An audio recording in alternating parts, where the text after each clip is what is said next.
Is it as simple as that?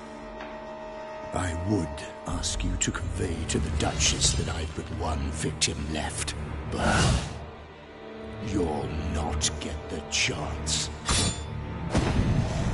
I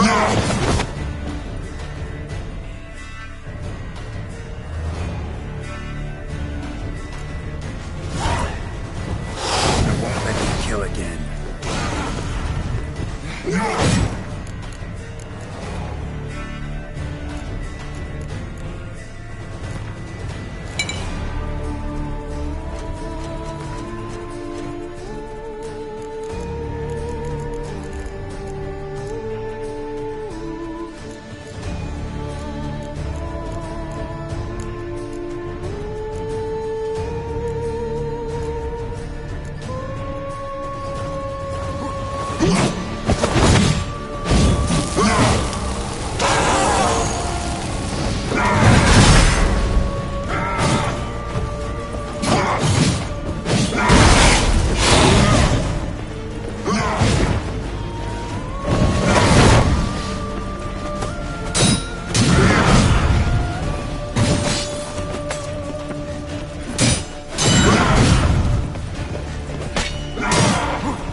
To stay where you were. Regenerate! I know you're in trouble. I can help. I'll help myself! No, he's my friend.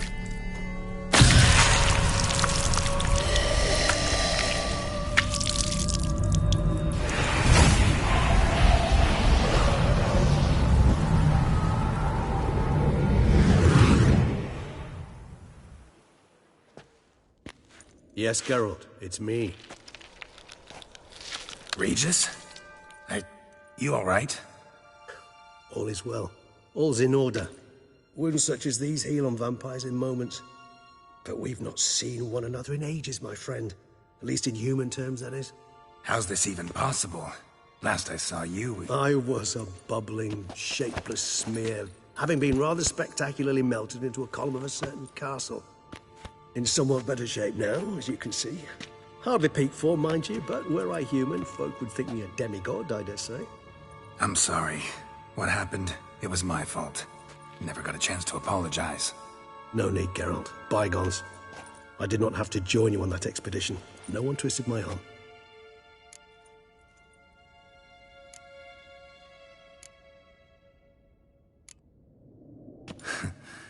Local serial killer seems to obey you. Maybe you could talk him out of it, convince him to stop murdering. Why do you think I've come? It shall not be easy, as Dettlaff can be rather stubborn. Though you must certainly recall that neither do I surrender readily.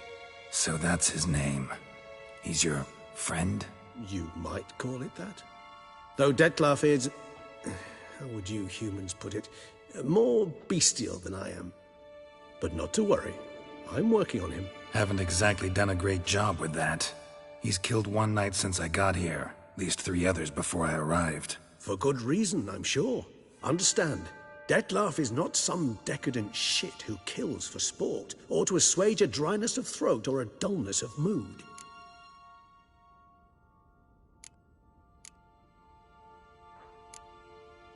Seem pretty damn sure of that.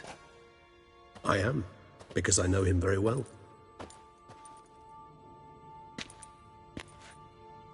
Despite appearances to the contrary, you two are quite alike.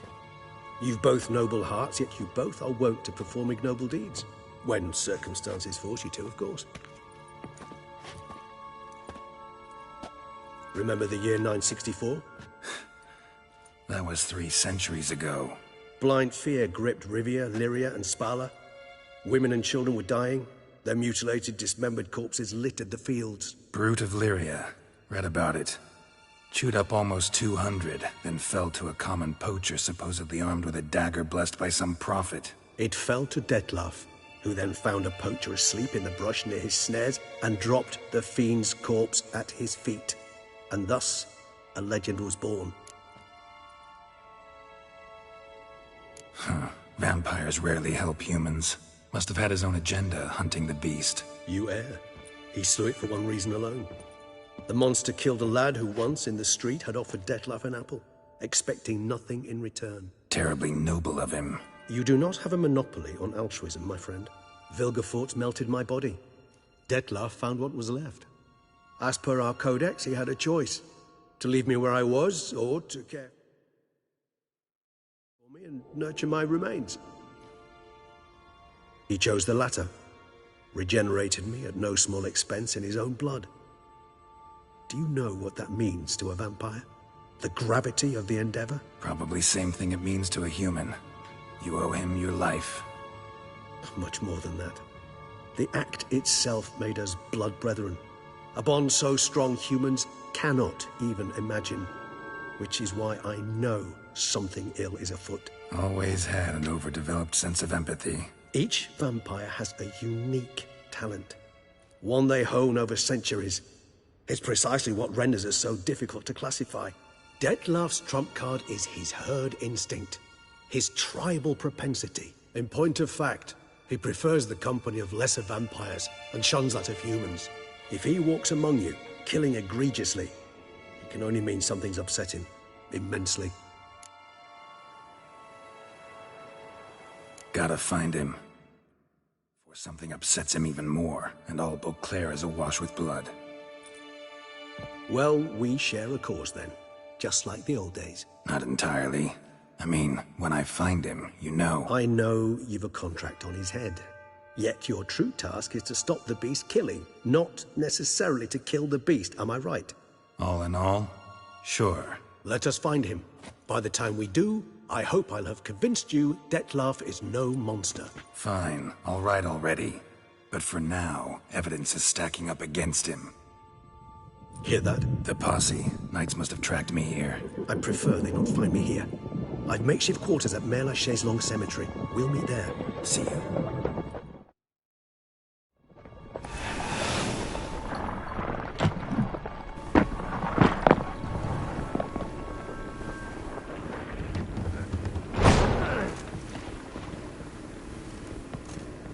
Witcher, we flew here as fast as our courses would carry us. Yet I fear we're late all the same. Pray, where is the beast? Still investigating. About to inspect this site. Withdraw your men before they trample all over the evidence. Sirs, we must let the Witcher do his work. Milton's murder cannot go unavenged.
hunters. We must Scatter allow them the to the Witcher to winds fly his and prey. drive them.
Adachi!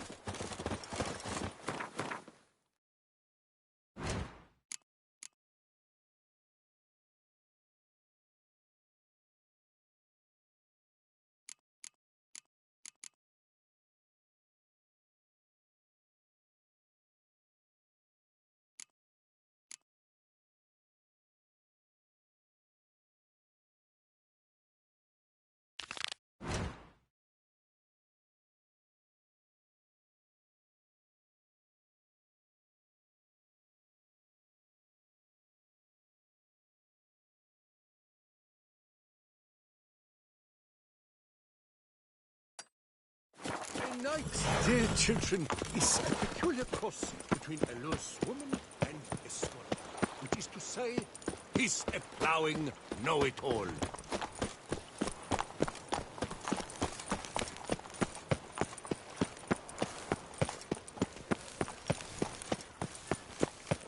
Ooh!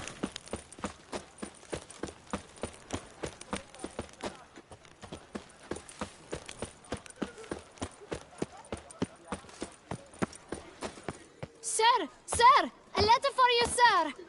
Letter? Who from? Can't rightly say, sir. I was just to deliver it.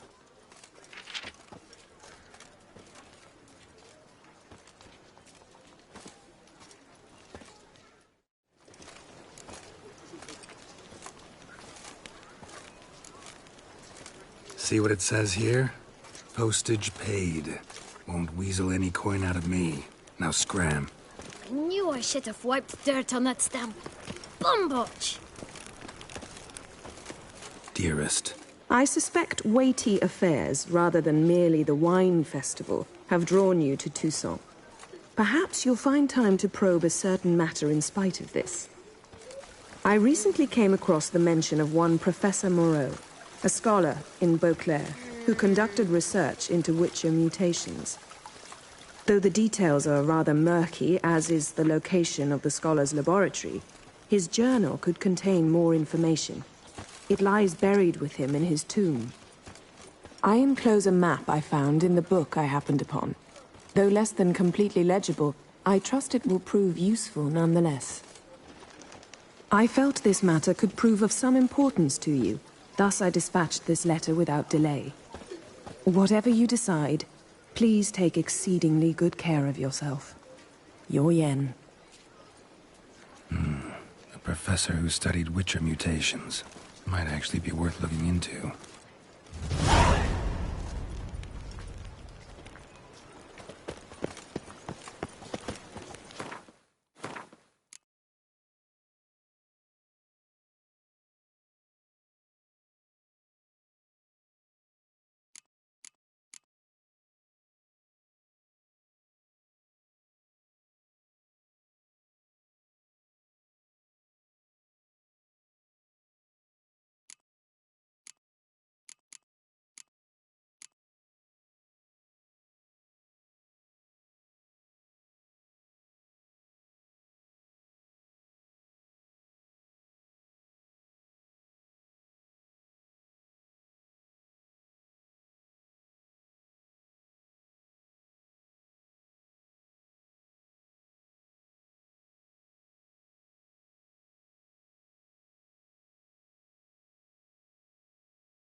Around here, it's wine, wine, and more wine.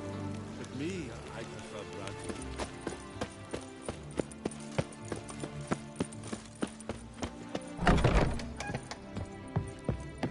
100 foot. Greetings, brave hero. I'm Geralt. So what is it you do here? I pay the knight's errand. For what? Our knights wander the roads, protecting Toussaint from bandits and monsters.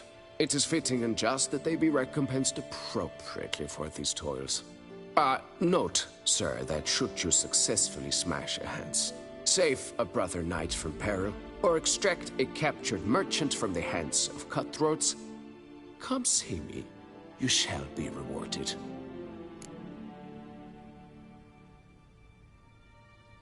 Wouldn't mind a glance at your...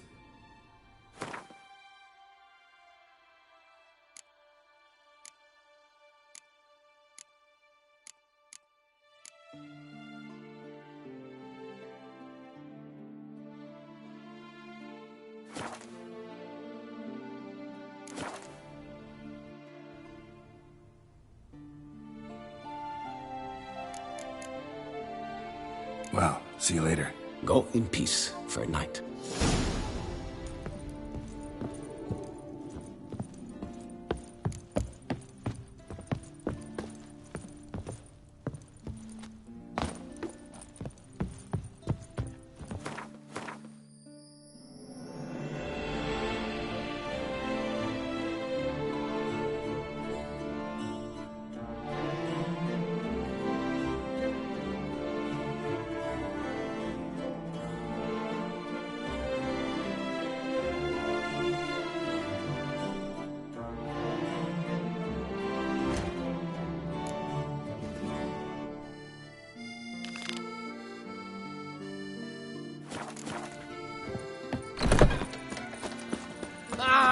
Fair folk, it's recommended you stay in your homes after dark.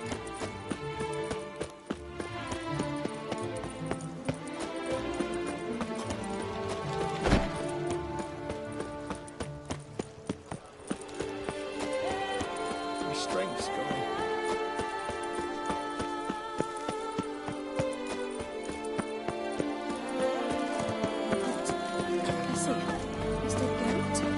Geralt of Rivia.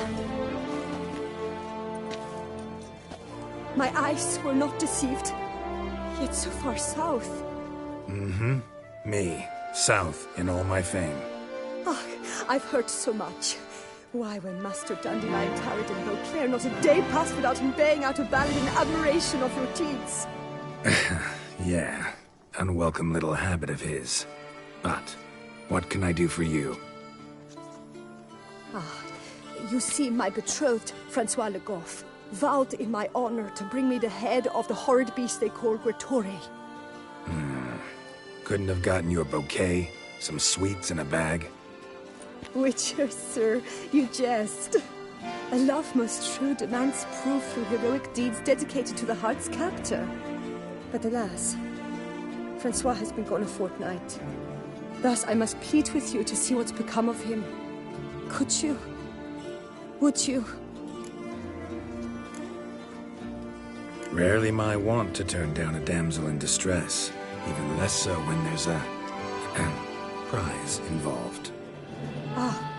Naturally. Why, you, sir, are no knight-errant, but a guildsman, an expert. How much would you need?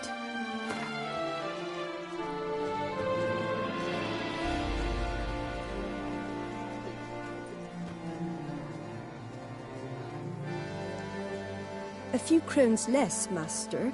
A fistful. I beg you so. Yes, that amount I am prepared to pay.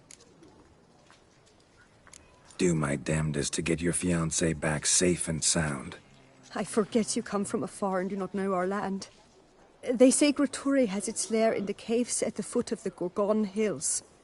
That close to the city? Telling me no bold souls have ventured out to defeat the beast? Quite the contrary. Plenty have, but none's returned. My concern is well-founded. I see. All right. High time I set off.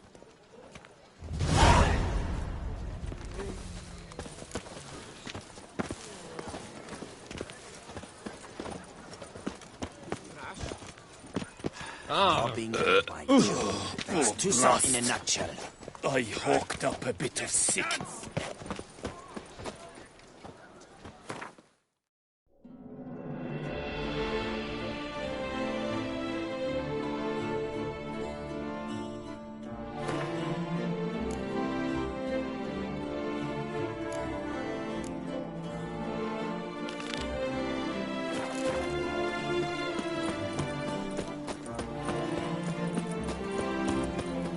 What do you want? So that is her grace summoned from the north.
Around here, it's wine, wine, and more wine.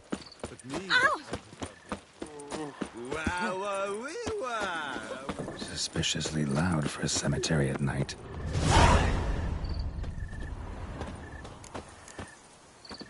Strange. Can't hear anything now.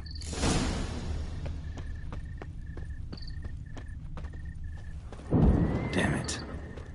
More fighting. Noises coming from the catacombs, it seems.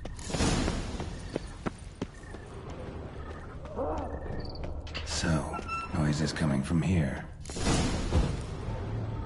Not a soul. Strange. Doesn't look anything like a grave hag's lair either.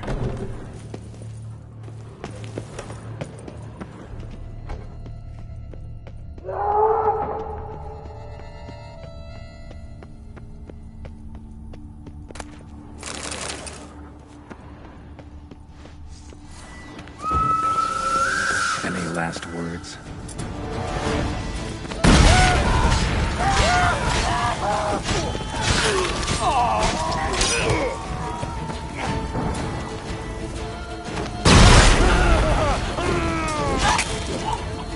Grave robbers usually try to keep quiet, but who knows? Need to look around.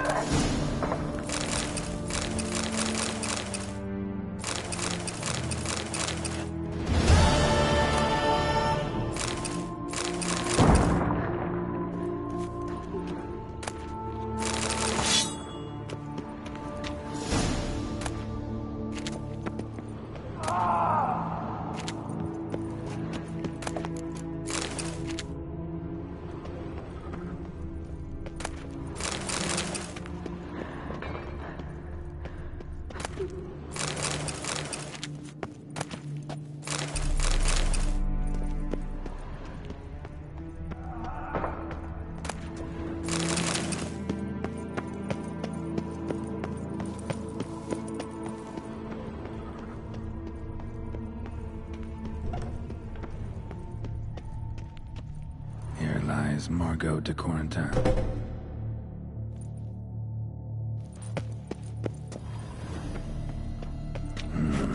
Gold. Can't be grave robbers. None worth their salt would have left this.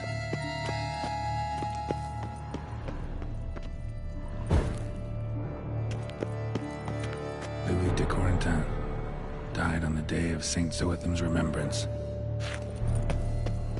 Smashed, as if someone threw it against the wall.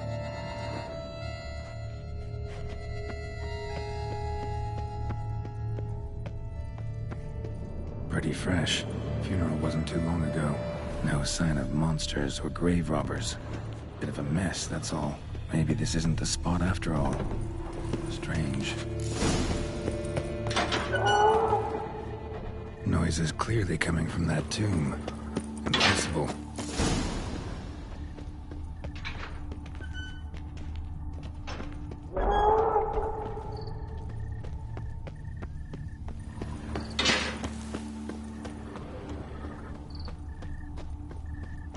What's going on here?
Something's not right.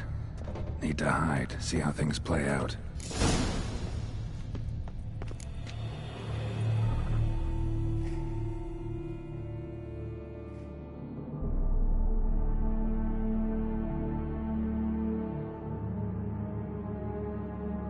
You'd rather lie about all day, flipping those cards like some dwarf.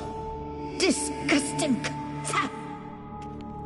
Indeed. Far better to stand at the door of Lebioda's temple, mumbling prayers from dawn till dusk. Ingrate. I prayed for you, that you would cast off the yoke of gambling. Fine job you did of it. Seems the gods had also heard enough of your cackling. And you? Why are you here? This is a private conversation. What's this argument about, anyway? Sod off! Not your concern. Could help you resolve it. I know not your name, but you must help me. I refuse to spend eternity at the side of this heathen. Remove him from my crypt at once! Slow down. What's the problem? This is my crypt, and this saintly shrew harangues me even in death. An eternity of nagging, the misery! I was blind and a fool to marry him. He's a slave to the cards, prepared to wager his own child on a round of Gwent. Once, damn it, and as a jest! How many times must I explain? And who sank our fortune into some silly statue of Lebioda? Piety. That was my cause. The prophet immortalized would have transformed this land of blasphemy and betting. How was I to know it was all a fraud? Because I warned you some 500 times! Quiet! Shut up, both of you!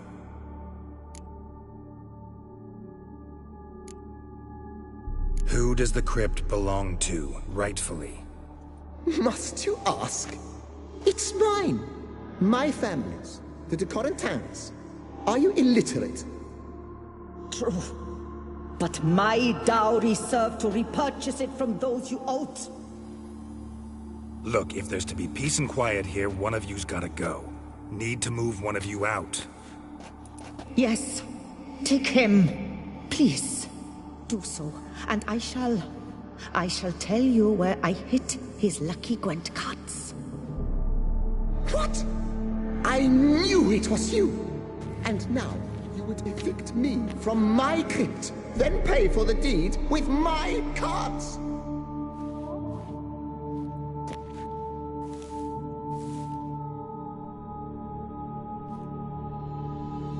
Blast it all! Had I those very cards at the tournament in Belhaven, I'd still be alive. It's your fault, you pox inc... They murdered you for your debts. I had nothing to do with it. Come, I heed this good book-thumping wench. Mind, I know well where she hid those cards. I'll tell you myself, as soon as you've removed her.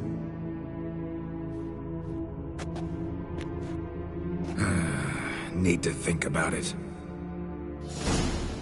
All right, gotta move one of them out. Thus spake the prophet Lepiota. Thou shalt not play for coin. After which he promptly added, "For you shall have none left for me!" Heretic, shut your mouth! I shall speak to you no more! No, no, it is I who shall speak to you no more, you old tart!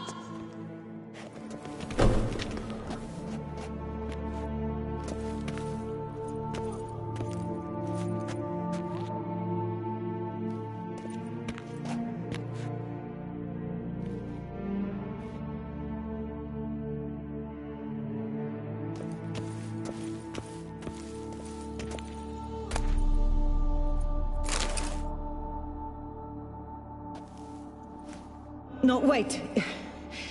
If you truly must do this, then please, at the least, deposit me somewhere pleasant. All the same to me. Where do you want to go? Take me to my mother's grave. It's in the old cemetery just outside the city walls. A lovely spot, almost on the lakeshore. The flora there, it's extraordinary, really. Extraordinary flora. Where is it exactly? Beneath the outspread arms of a chestnut. The tombstone bears my mother's name, Micheline Belrose. To think I failed to heed her when she...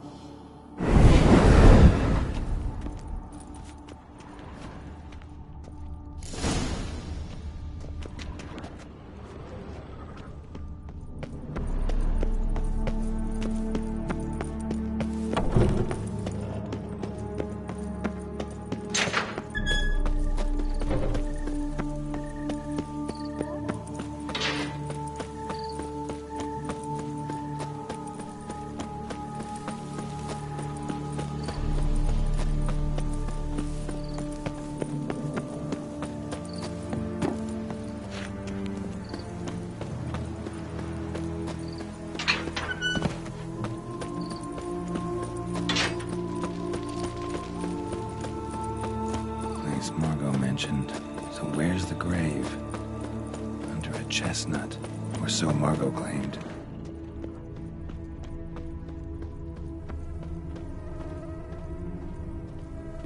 Here lies Pablo Diego Jose Francisco de Paula Juan Nepomuceno Maria. Yeah, that's not it. Sir Conan of Brayend died of over-titillation while witnessing an act of unicorniposisphilia. Interesting. Micheline, not what I'm looking for. This is it. Wow, that's done.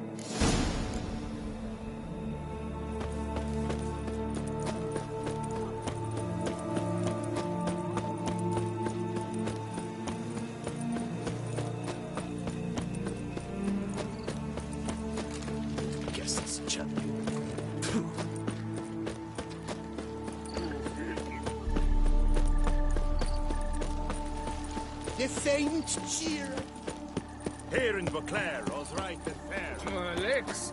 I can't. Oh! Dear, legs.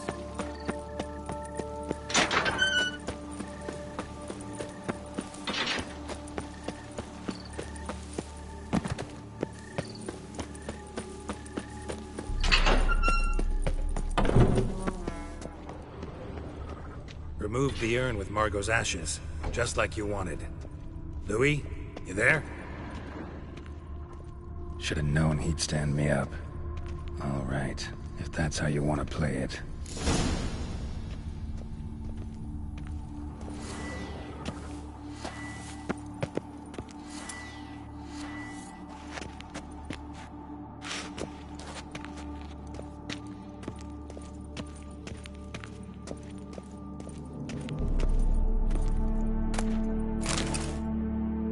Please, put me back. Yes, I'm a fraud. I lied to you. I've no notion where the cards are, but I shall think of something. Just wait.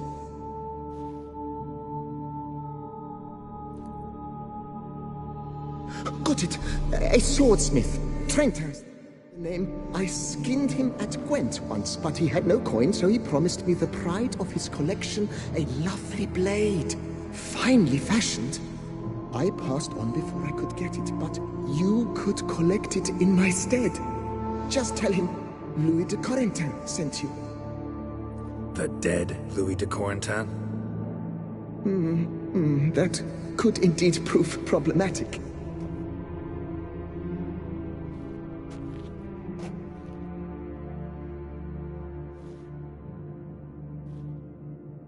I know. The man's a gambler, inveterate. His wife forced him to seek help, a hypnosis or some such. She believes Trentin no longer touches cards, would wager her virtue on it. Were she to learn he still plays Gwent, well, he'd be in a deep doodaloo. Thanks.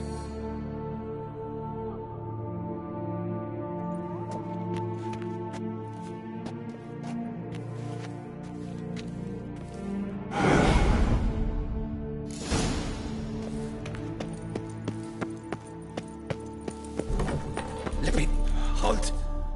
Who goes there? What's your business at the cemetery? I'm a witcher. Wraiths haunt your catacombs.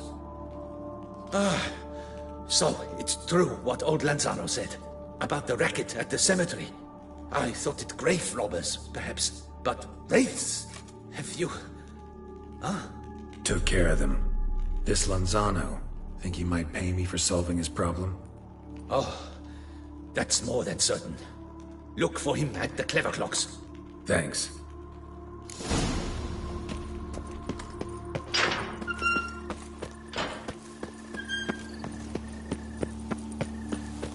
Every single day keeps a devil somewhere shady. Something's in the wind.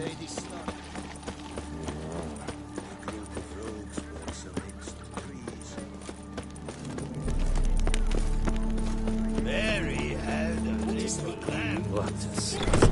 Anyone making trouble during the...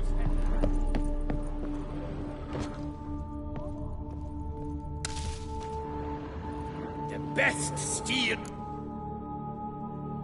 Here to collect Louis de Corentin's sword. Ha! That's rich. The Corentin's dead. Who are you? His brother? His lover? Louis never mentioned either. Maybe so, but he told me a bit about you. Heard you used to play a little Gwent. Had a habit, in fact, till your wife helped you kick the addiction. Ah, the bumpoke. Here I thought I might hang it over the mantle again, with Louis gnawing radishes from the underside.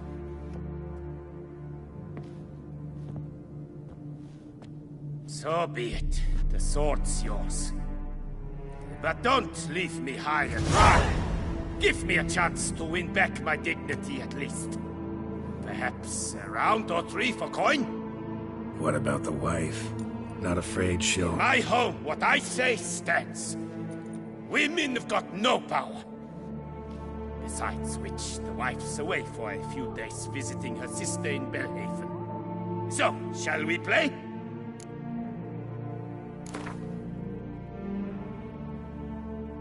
All right. Convinced me. Lay him out.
Vamos, Snatch. Happens to the best. It serves me right for challenge. So long.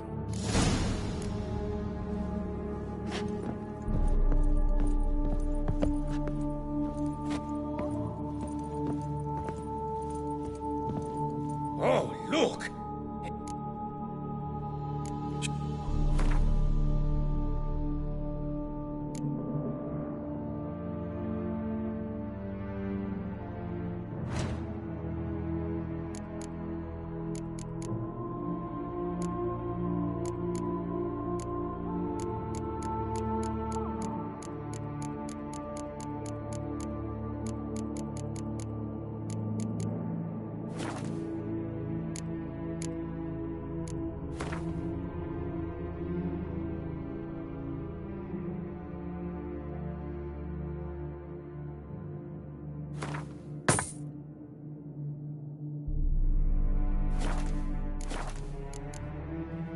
Farewell.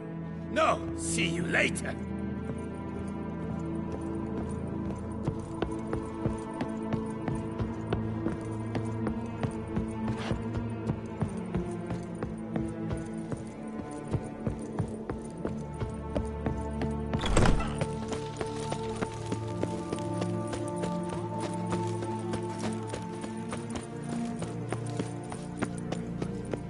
Bloody hell.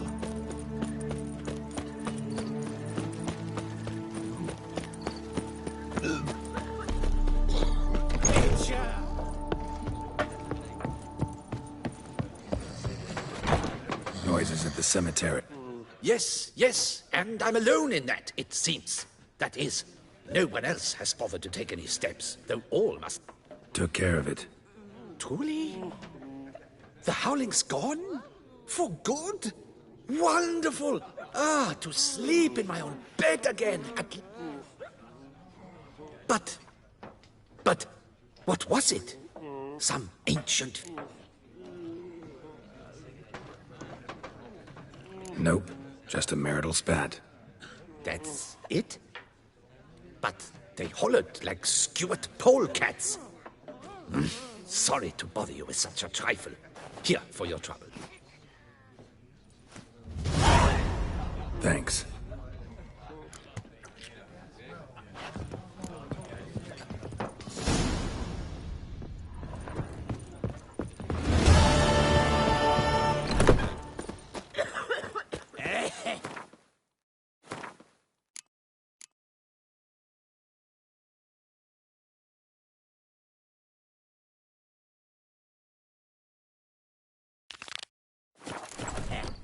Places I could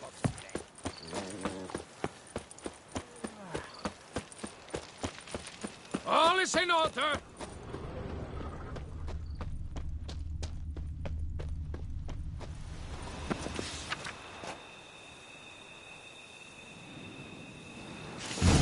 Inscriptions in Elder speech. Salvation lies not in Dolnevde, but in our hearts. Damn. Glory be to journal's long gone. Guess somebody else found out about it too. Should look around, see if I can find something else. Footprints. Narrow and shallow. Somebody small, light. Woman, maybe? Wonder where they lead. Damn it. Trail breaks off. Wonder if the grave robber learned more than I did. Professor certainly can't do much to help me with my search. Won't learn anything else here. Map Yen sent me will have to do. Also, Epitaph mentioned both Ellerin and Dolnevde, Valley of the Nine.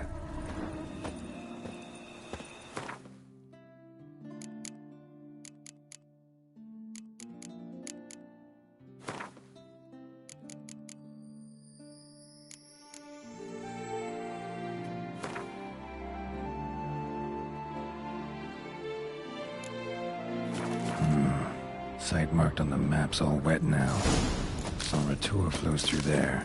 Must be where the Valley of the Nine once lay. Need to explore the location.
Run, Roach.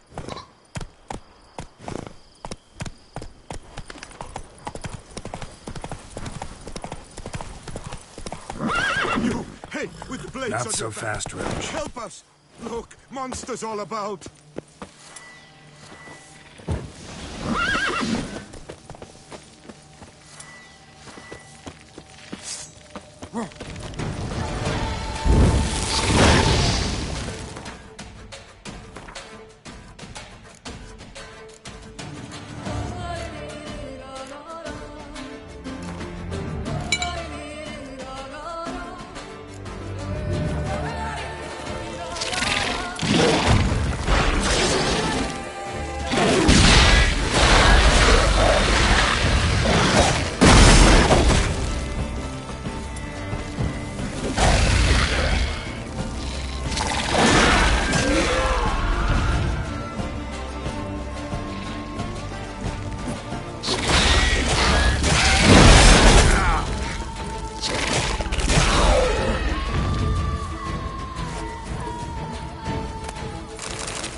Gotta blow this up if I want to get rid of the Endriggers.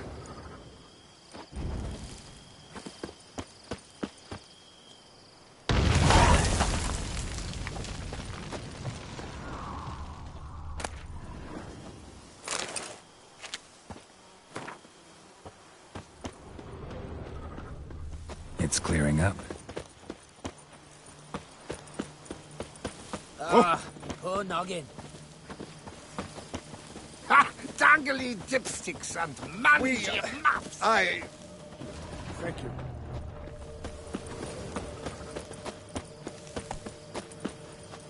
That's it, Roach.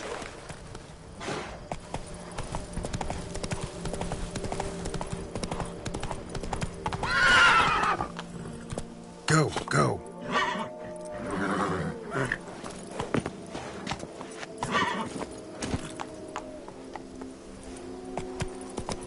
That's it, Roach.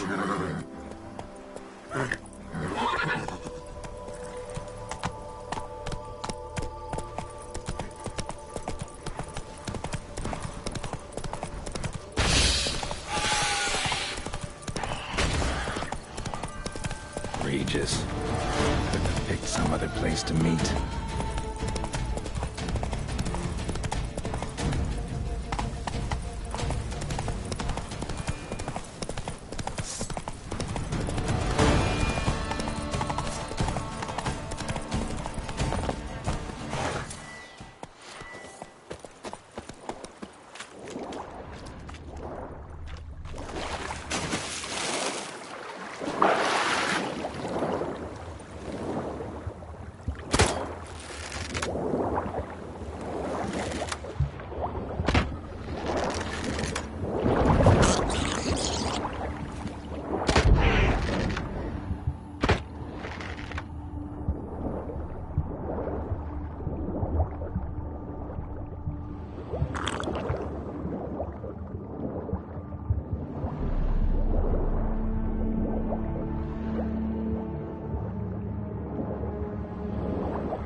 something in Moreau's tomb to activate the entry portal. Wonder what surprises this place has in store.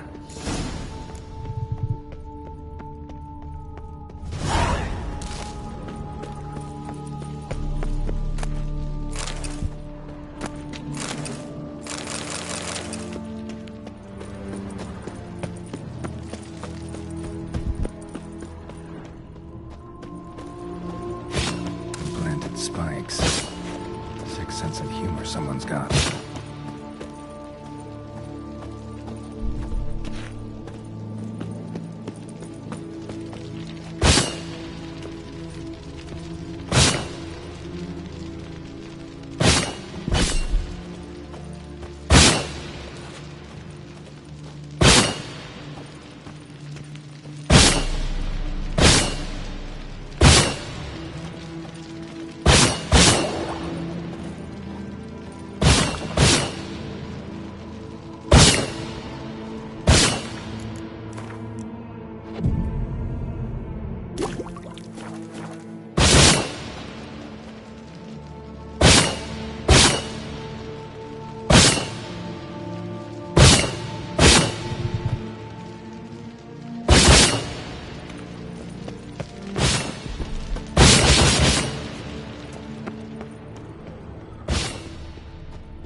I found mentioned 4 protruding stones.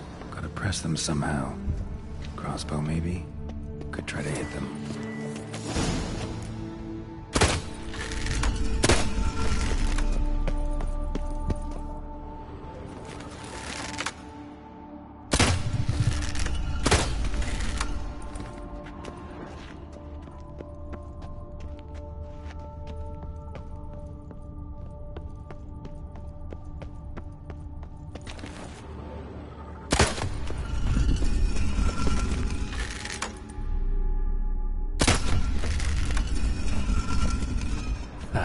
did it.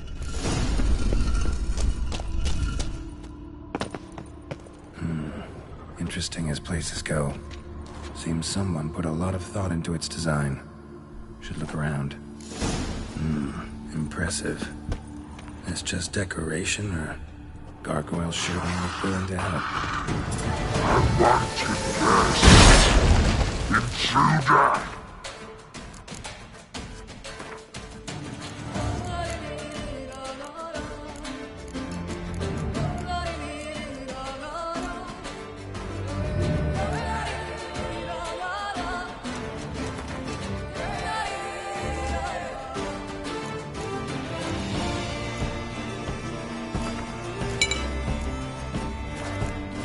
You're not welcome.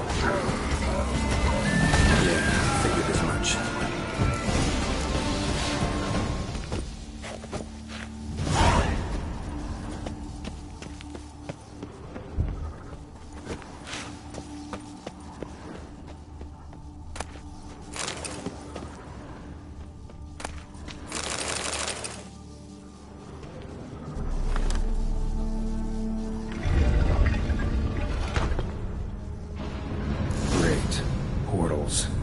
This just keeps getting better.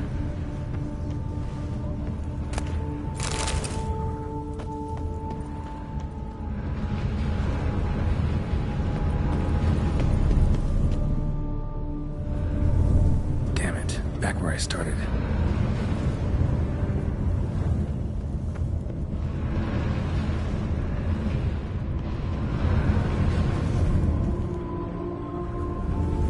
Damn it, back where I started.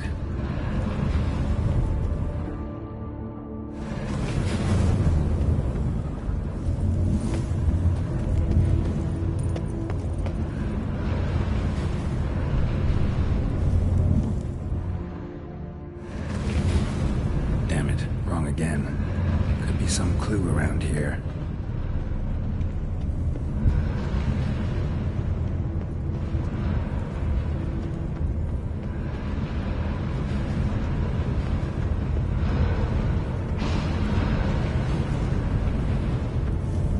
Right. Now to find the next portal.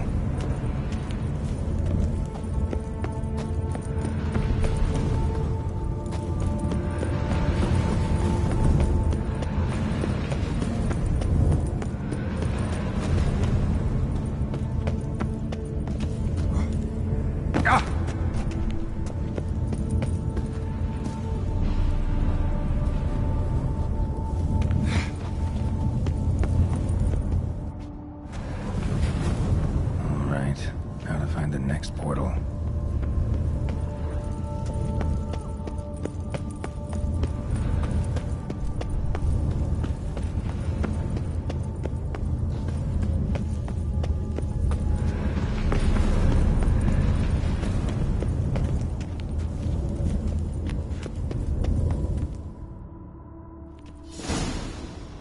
Must be where Moreau had his lab.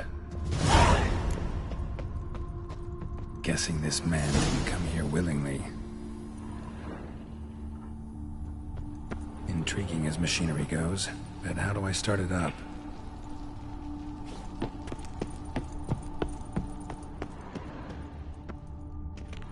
Just need to pick an entry.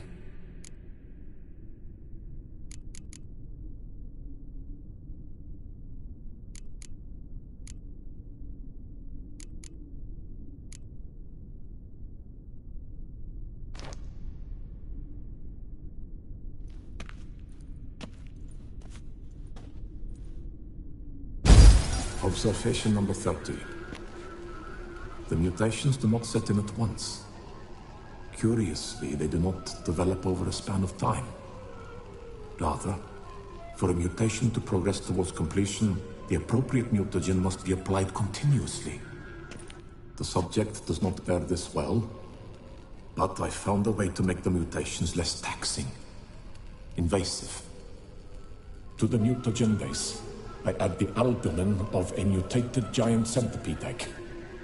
Stored in a glass terrarium, the eggs do not develop, remain small. The eggs themselves are a sight to behold. Mutated, they are luminescent, emitting a wondrous glow. I can only hope my addition of the albumin will produce no significant side effects. Time will tell.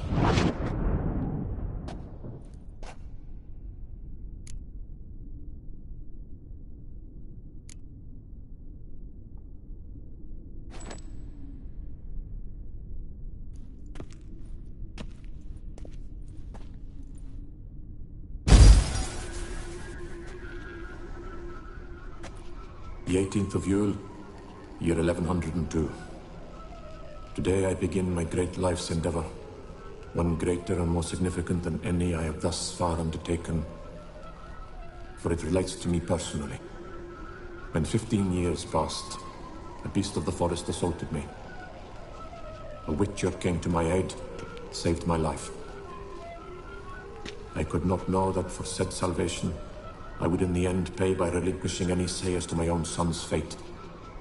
Had I the skill to turn back time, I would have done so, and perished rather than surrender to the Witchers my only son. But as it was, on the day when Jerome was taken, I swore an oath on my honor that I would recover my son. Today, following years of research and preparation, I have at last devised a device that allows me to study mutations. If the gods in their goodness grant me but a bit of favor, I shall find a way to reverse said mutations and restore Jerome to a normal life. So, Professor wasn't out to enhance Witcher mutations, wanted to reverse them. Wonder if he managed, and if there's anything in it for... Crystal for this entry's missing.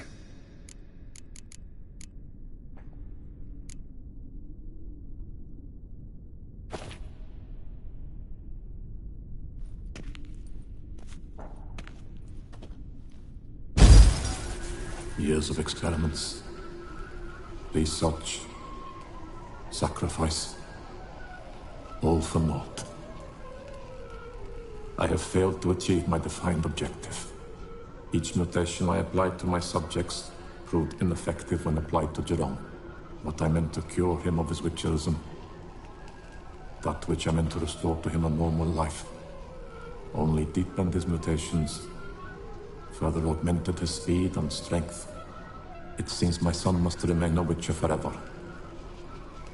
I have failed. The time has come to abandon this place. Return home to Lydia. The contraption and mutagens I leave here. Let them wither and crumble, as did my dreams of...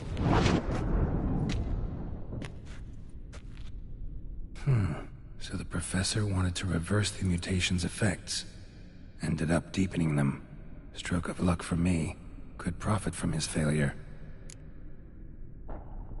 So, Professor tried to neutralize the effects of Witcher mutations. Only managed to enhance them, though. Used the albumins of giant centipede eggs as his mutagen base. Need to go on an egg hunt.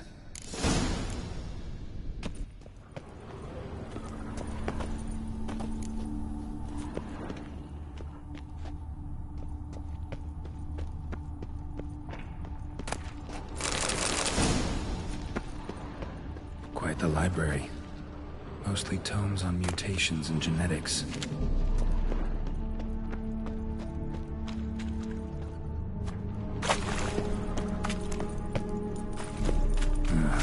Mom's awake and she's not in a good mood.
preserved organs.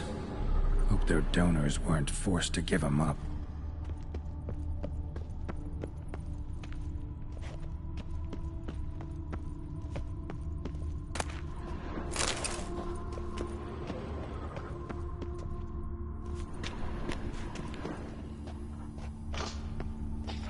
Crystals. Should mount them in the megascope. Missing 2 crystals. This crystal must go here. Missing 1 last crystal. Just need to pick an entry.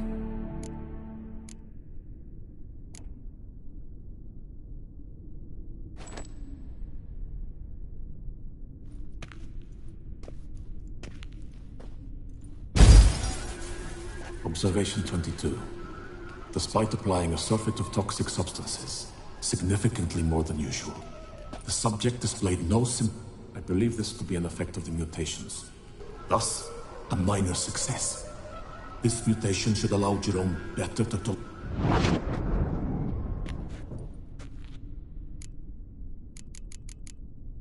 Seen enough.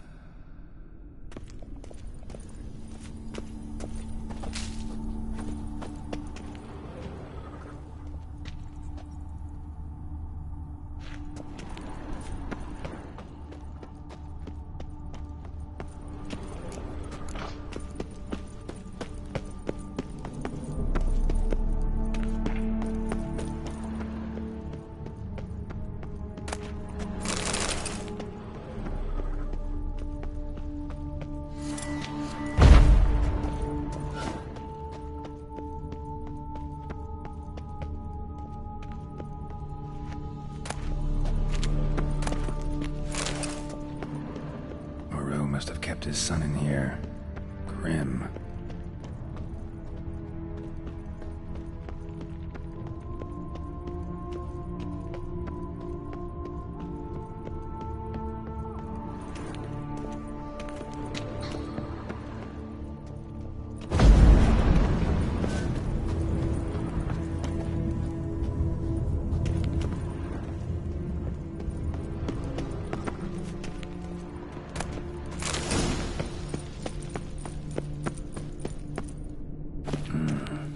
Crystal must go here. All crystals in place. Show me what you got.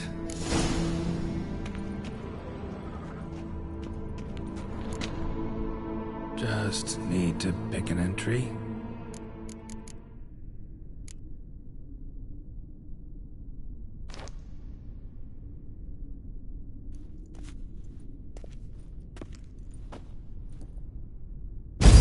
Observation 58.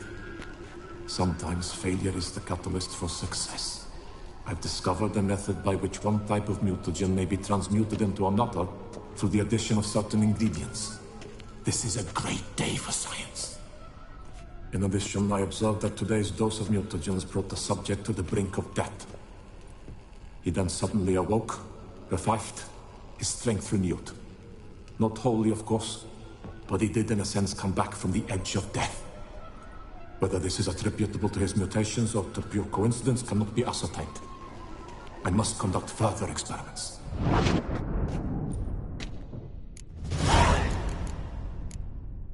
Seen enough.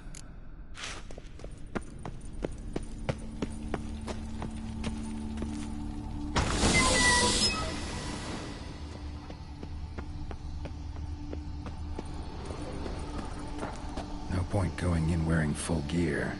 Gotta drop my armor, leave my weapons.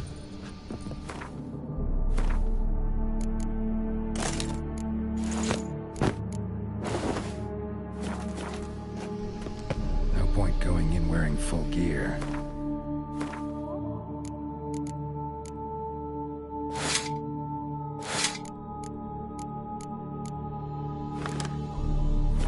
Drop my armor, leave my weapons. Professor's mutagens might work on me as they did on his son. Well, time to find out.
Regis! Damn it. Locked. No way I got the place wrong. This is it. Gotta be. Gotta be another way in around here.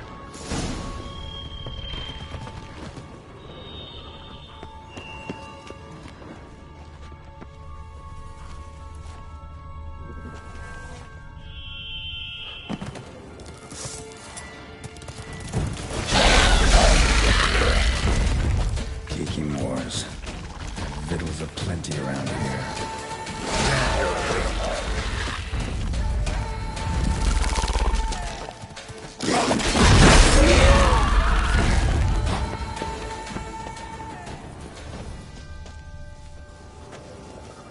Decaying bones. Kikimors must have tunneled into the grave.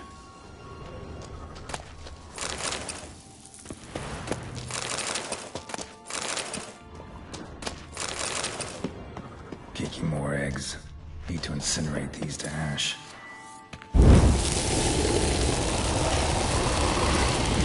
Some stench.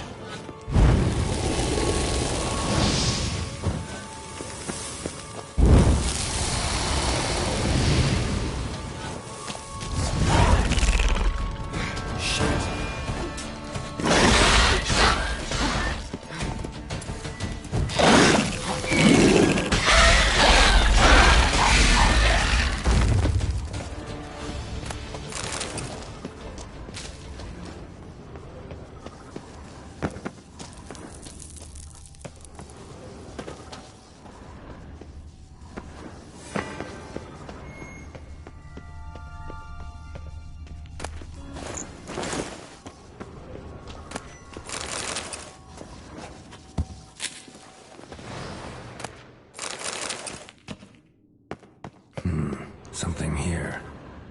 Where's the artifact Kira gave me? Interesting.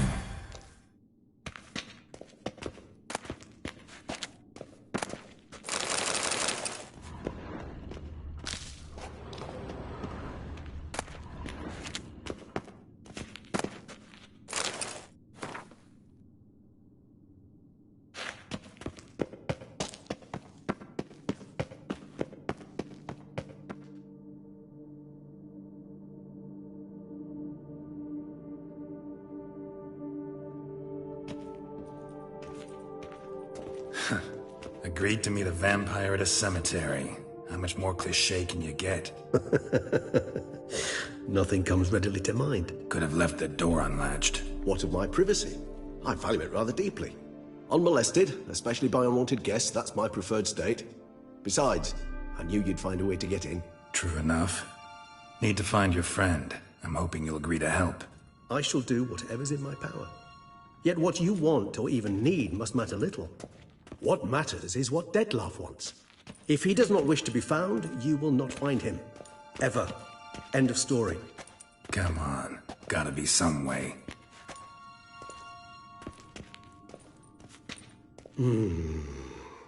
Vampires can evade detection by the senses, and no divination magic works on us. Even the most precise megascope would be useless. And this? Could this help? Wherever did you get that? Off one of the beast's victims, found by a bend in the river. Body was chopped in pieces. 3 of those pieces were hands. Hand with the ring seemed the odd one out. Abruxa had taken an interest in it.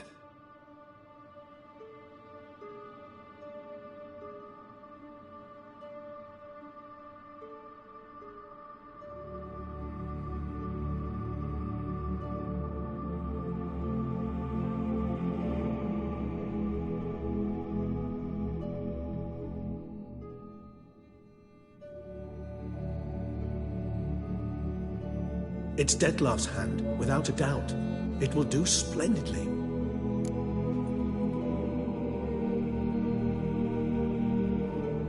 The hand. What do you plan to do with it? You've heard of Kovinaris' theory of tissue memory retention. Rings a distant bell. Read about it in Alchemia Oblitera. There's a copy of Kermoran, tattered, nearly disintegrated. But if memory serves, Kovinaris never managed to prove it worked. He did prove it. Just never managed to publish his findings. He and I corresponded, you see, after we became friends. Thus, I know he completed his research and performed the first tests. It's complicated, so without delving into details, it is possible to use any piece of tissue to reconstruct what a whole body experienced. How's it work? We need any special equipment? We must brew a decoction which Kovinaris gave a rather poetic name: resonance.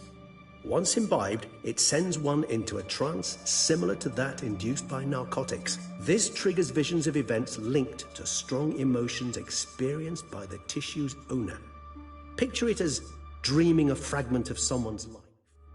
Any chance we might see what Dettlaff was doing just before he lost his hand? Indeed. Though I also hope resonance will reveal the location of Dettlaff's hideout. Ring's pretty intriguing. Made of no metal I've ever seen. And the ornamentation. It comes from our home, where we lived before the conjunction of spheres. It's actually mine. I received it from... You might call him a humanist. He saw us vampires as guests here. Guests who owe their hosts, meaning you humans and the elder races, respect. Respect? Meaning not to treat us like cattle to be slaughtered for food? Precisely. And the reason why I, in turn, gave it to Dettlaff. To remind him of the ideals my old friend championed. Kovinaris spent half his life proving his theory. Wild guess. Making a dose of resonance. You guessed correctly. In addition to Dettlaff's tissue, we shall need a powerful occipital lobe stimulant. Effectively a poison, to make one susceptible. Well, got a few ingredients to choose from. Unfortunately, all are pretty rare. There's Mamoon glands, the closest ones I know of are in Vizima. A spotted white saliva would also serve, but they were culled to extinction over a century ago. Could go with a kobold's eyes, but the creatures are sentient, rather not gout. Given that we lack the time to sleuth this out ourselves, permit me to summon some help.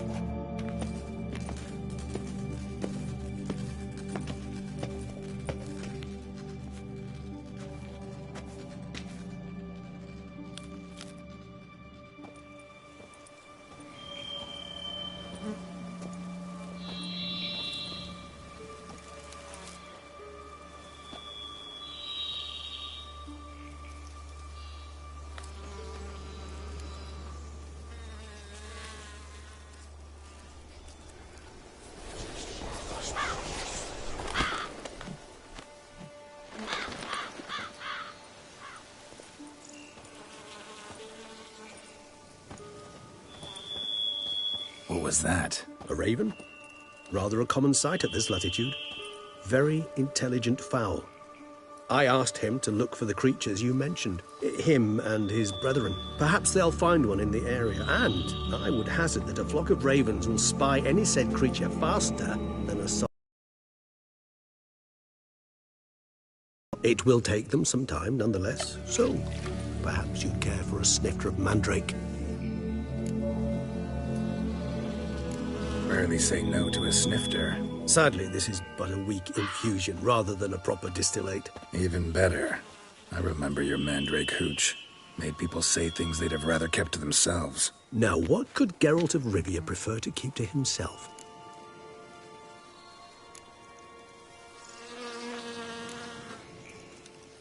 Everyone's got some secret. I agree wholeheartedly. I also believe it wise at times to share one's secrets, unburden oneself to those one can trust. This your sophisticated way of asking me if I trust you? I prefer almost always to ask you directly. It seems a test of intelligence, one you just passed. Maybe you should go first.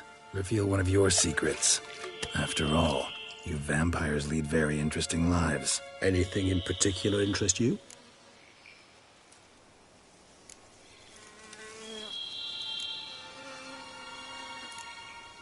Gotta ask you the big question. One everyone wonders about. What happens after death? You wish me to tell you if the human belief in the gods is well-founded?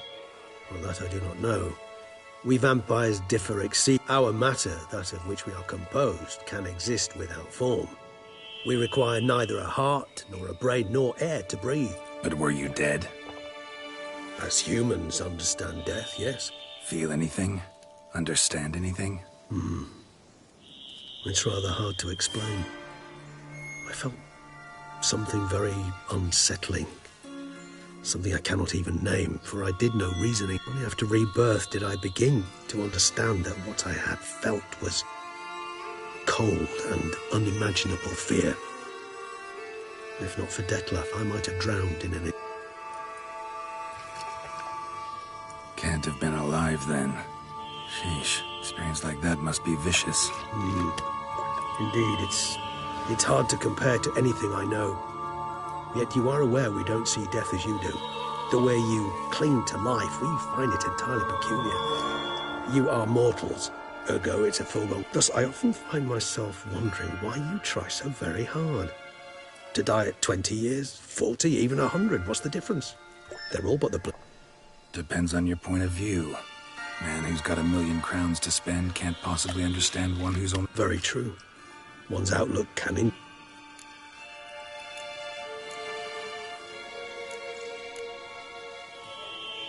Got a new life, new body. That give you a new start? Blank. Starting all anew is a very broad concept. What exactly do you mean? Your blood addiction, say.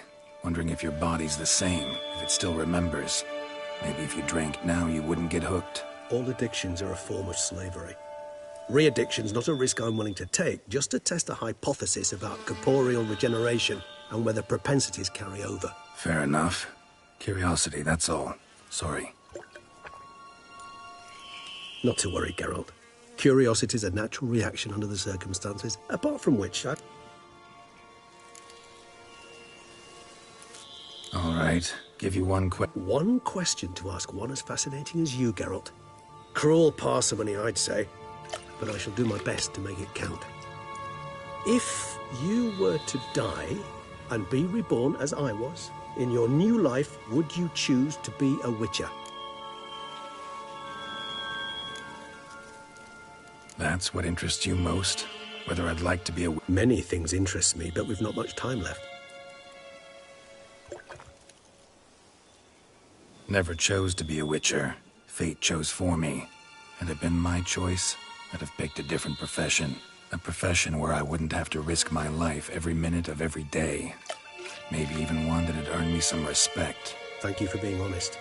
Honesty is an attribute of the truly brave, and thus a privilege of the very few. Still no sign of your winged friend. Sure it understood what you wanted? Dead certain. Let's wait a bit longer. It'll return soon, don't doubt that for a moment.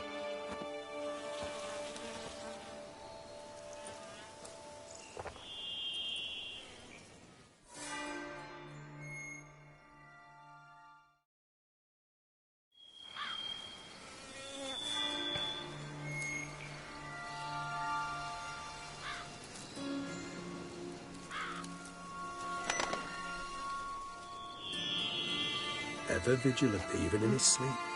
Quite vampire-like, in fact. Are you absolutely certain they don't administer a few of our genes during the trial of the grasses?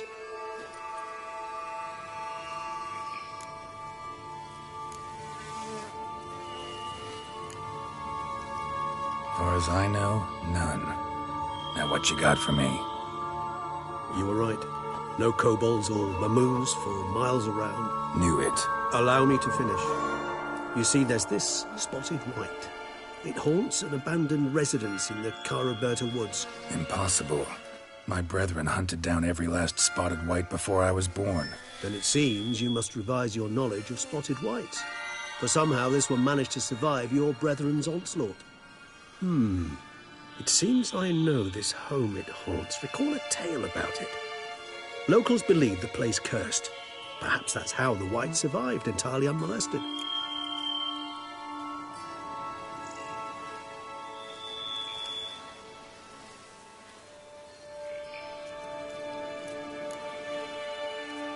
Whites rarely appear in the woods, even less likely to find them in abandoned human homes. They inhabit remote wildernesses, old abandoned cemeteries. What's your point? This might not be a spotted white after all. Your little helper might have made a mistake. I sincerely doubt it. Ravens are devilishly intelligent creatures, and they've highly developed observational skills. What exactly did they observe? The area around the estate. It's covered in spoons. Spoons? Spare me the skeptical smile. I'm but the bearer of this news. Or perhaps this spotted white is a hoarder. Or the spoons are somehow related to the curse. Let's do this. Start making your decoction while I go get some saliva from that white. Do you imagine the white will simply sell you some? Worst case scenario, I'll bring you its salivary glands. They ought to do as well. For a moment there, I imagined you asking the white to spit into a vial. Quite amusing as a thought, but the salivary... So, see you later. Yes, till later. I shall start by perusing some tomes. Tomes? Thought you were gonna make this decoction. We require one last ingredient. Alas, obtaining it could prove a trifle toilsome. Thus, I hope to identify a suitable alternative. All right. Good luck. And to you, my friend.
Run, Roach.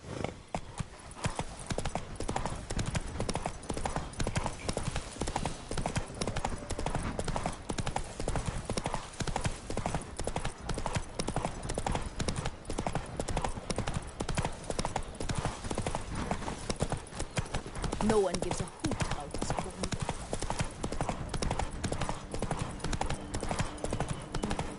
The dressings, bandages. What's that about?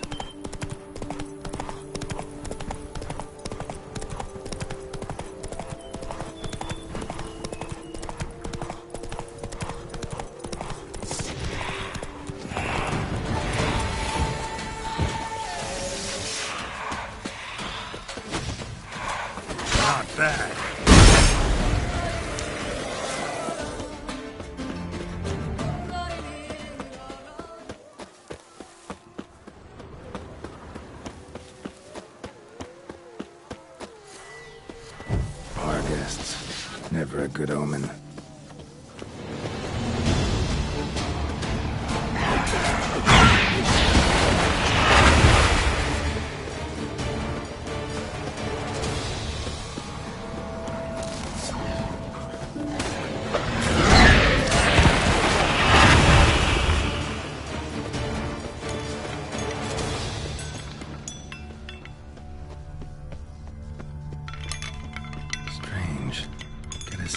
Spoons are beating out some kind of rhythm, a message, trying to tell me something.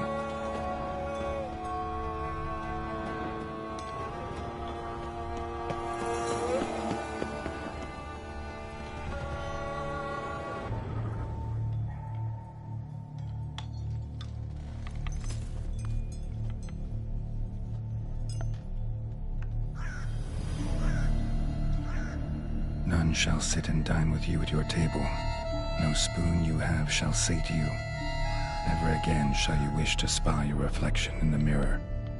Sounds like a curse, all right.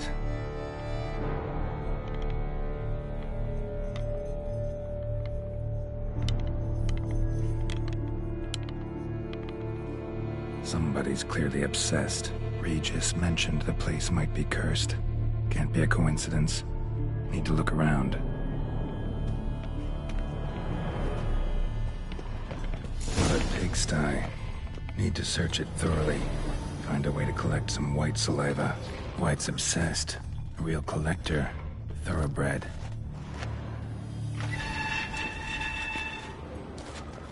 Spoon's incredible. The craftsmanship. Must have graced a rich man's table. Smashed mirror. As if someone couldn't stand to look at themselves.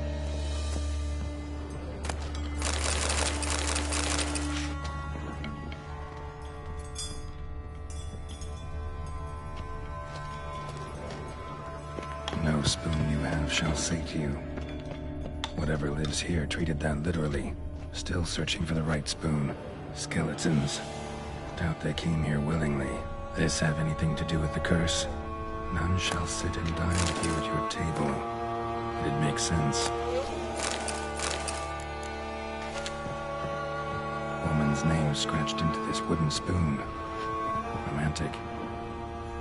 No claw or fang marks. Probably choked to death. Right on, bit right off. Teeth all knocked out. Somebody tried to force feed him. Broken neck. Indentation in the skull's lateral surface. Smacked in the head with something heavy. Spoon. Pretty ordinary. Maybe a little old. Spoon key. Sophisticated crafting. Tag bears a description. White's a true collector.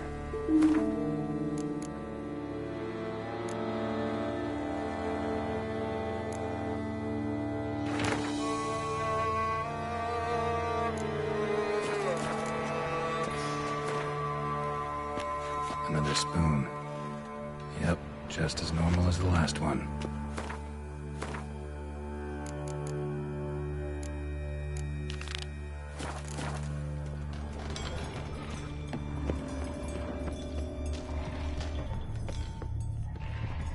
White's obsessed. A real collector. Thoroughbred.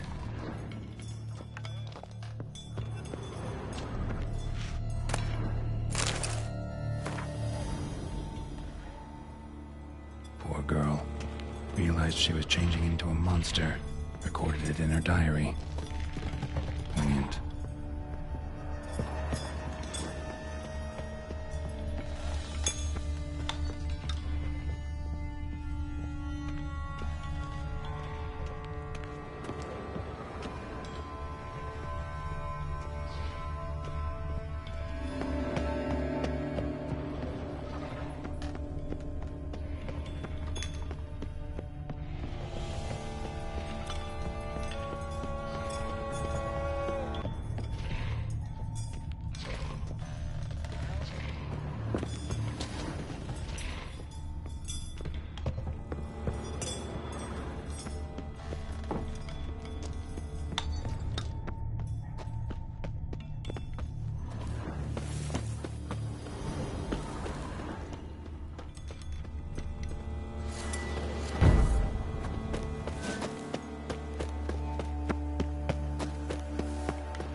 Smashed mirror. As if someone couldn't stand to look at themselves. The monster. Journal's author, maybe?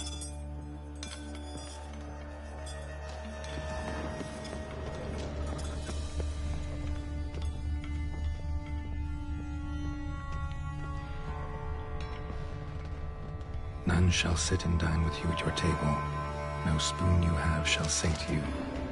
Never again shall you wish to spy your reflection in the mirror.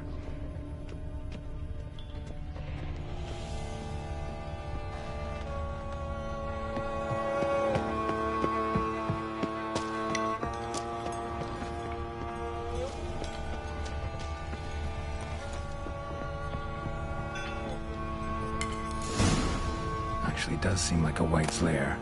Bit atypical, but still. Cauldron should be somewhere around here.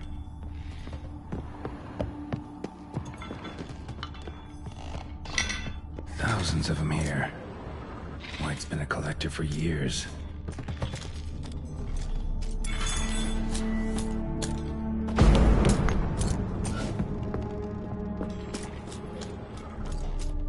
Spoon, pretty ordinary. Maybe a little old.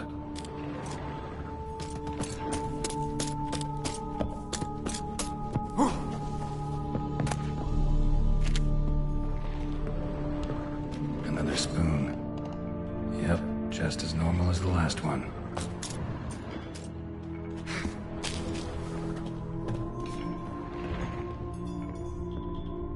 White's obsessed. A real collector. Thoroughbred. Spoon. Pretty ordinary. Maybe a little old.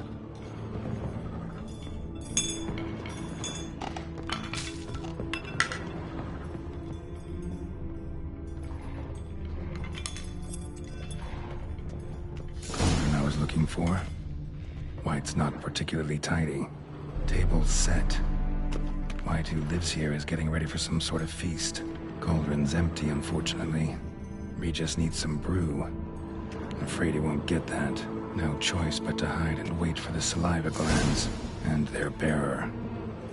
Need a spot that'll let me observe the cauldron. Another spoon. Yep, just as normal as the last one.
Not gonna hurt you.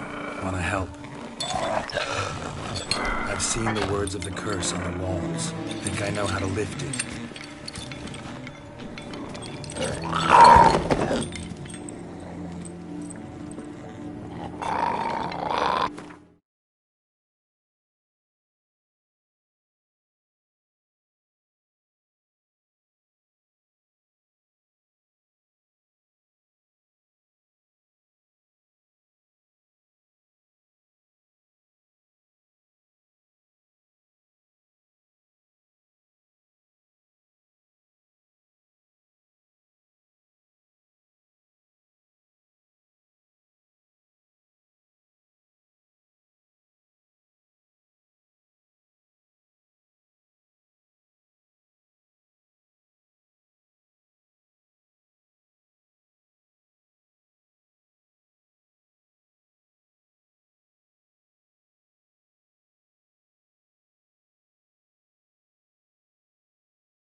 tried to bring folk here, convince them to sit at the table with you, right? Well, I'm gonna be your guest now. Your willing guest.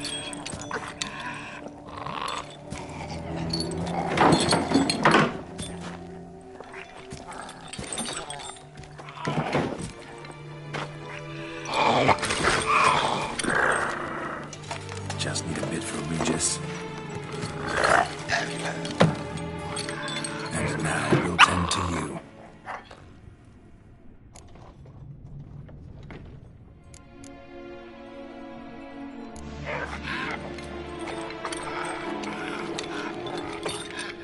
We can't use spoons.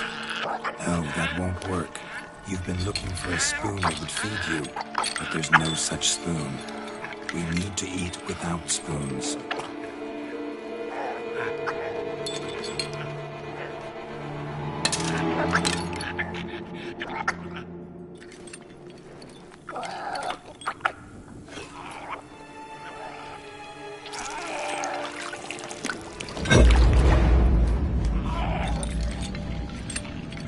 Open your eyes.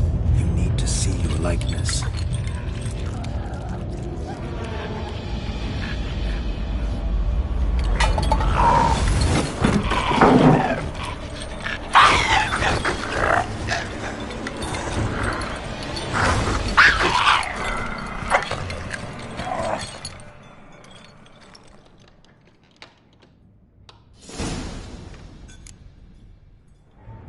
Think it worked. Just not quite like I expected. Need to see what happened to the white. Won't be hard to find given its stench.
Come on, come closer.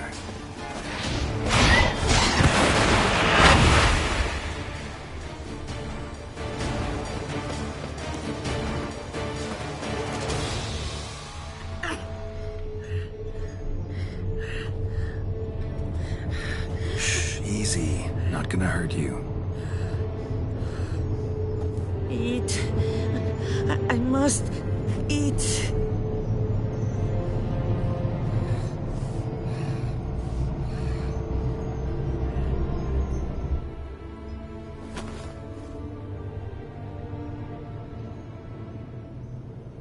I'll take you someplace safe.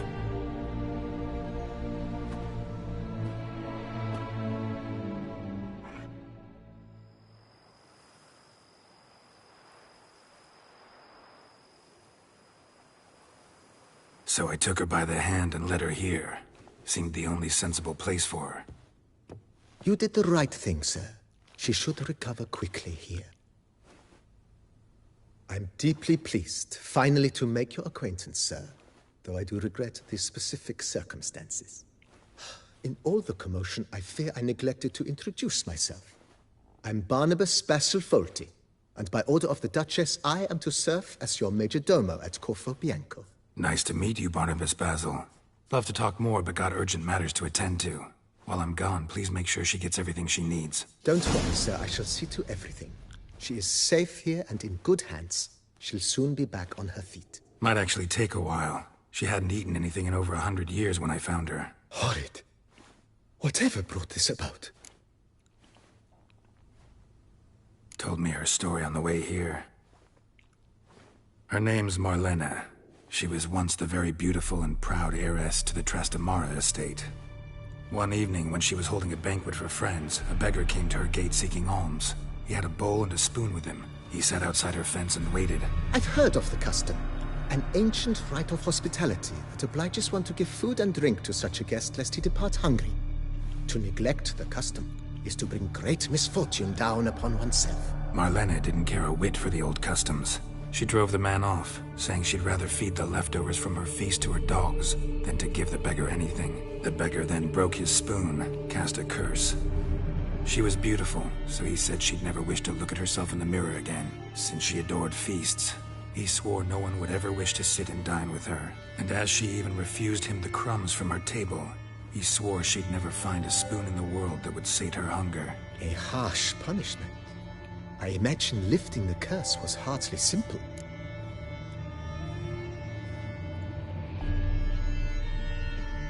Curses are tricky. They play on irony. Always gotta figure out what Marlena had spent decades looking for a way to lift it. Transformed into a wight, she stole spoons and lured folk into her home, trying each time to get them to dine with her. So what did? Someone had to sit down and share a meal with her, of their own free will. They had to eat without using spoons, and make her look at... That's it? That was all it required? Simplest solutions are sometimes the last that come to mind. Besides, when you're a wight, it's pretty damn hard to find willing human company for a feast. I imagine so. But, most importantly, it is now over. Please, don't worry. She will be in good hands here. Vineyard comes across as a place with a rich history. Know who owned it before me? Baron Rossel, who went bankrupt, forcing him to sell the estate to the Duchess. The Baron, in turn, had purchased it from Monsieur Bolius of the Headsman. A truly... He was actually a headsman? No, not him, but his great-grandfather. Indeed. Apparently, he was a common cut-purse who somehow secured for himself the post of ducal headsman in Beauclair. Went about his work with an exceptional penchant. He never hesitated, not once. Never sliced unevenly, never botched a job. For his exemplary service, the Duke granted him a title and this estate. Monsieur Bolius, on the other hand, was an engineer in his younger years. Once retired, sadly, misfortune struck and he lost his sense first of smell, then of taste. Additionally, he could not drink... Shame that. He gave up making wine? Not at all. He made even more of it. Began throwing wild balls to which he'd invite friends from far and wide in order to treat them to his wine and delight in the fact that at least someone could enjoy it. Mind giving me a little tour de Corvo Bianco? Not in the least. Follow me, please. I think it would be practical to begin on the hill.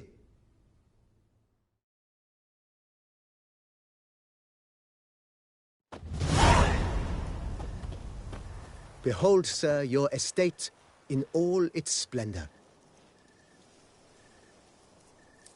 Pretty vast. Indeed. And now, sir, allow me to show you a handful of interesting details. Follow me, please. Been a major domo all your life? Yes, I come from a long line of major domos.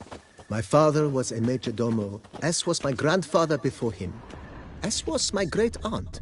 In fact, she was the one to start the tradition. Great-aunt? A hard woman. It is said that already as a child, she knew where she was going, and went there. When she arrived in Beauclair, she signed on as a chambermaid at one of the vineyards, then slowly worked her way up to major domo. She dragged the rest of the family up the same path.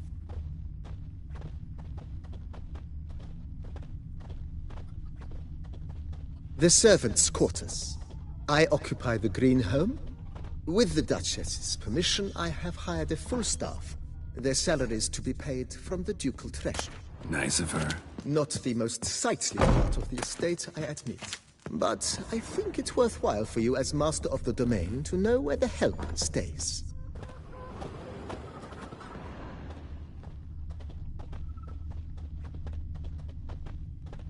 Follow me, please.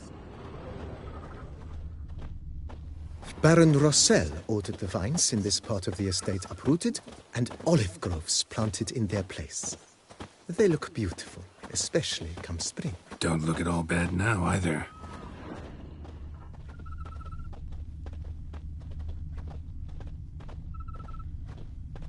Down below lies your vineyard, where we grow a strain of Carfanere, one of the world's oldest. Aged in oak barrels, it provides for an exquisite wine with distinct blackberry, wild cherry, plum, and cinnamon notes. Marvelous. Have to try it one of these days. Follow me, please.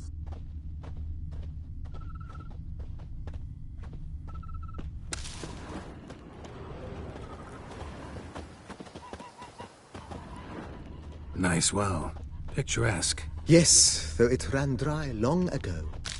During the raucous feasts Master Bolius held, he would order it filled with wine. There's a tale about a guest attending a Bolius ball for the first time and thus unaware of the custom. He had suffered great heartbreak and had decided to end his life by jumping into the well. The festivities were coming to a close, and the well was nearly empty when the suicidal guest finally jumped. Instead of killing himself, he nearly broke his legs. To numb the pain, he drank the wine. Drank himself to death? Not at all. When found the next day, he had concluded he'd witnessed twin miracles. The water had been changed into wine, and he had survived. He retired to a monastery in the Dragon Mountains and began preaching the wisdoms of Lebioda.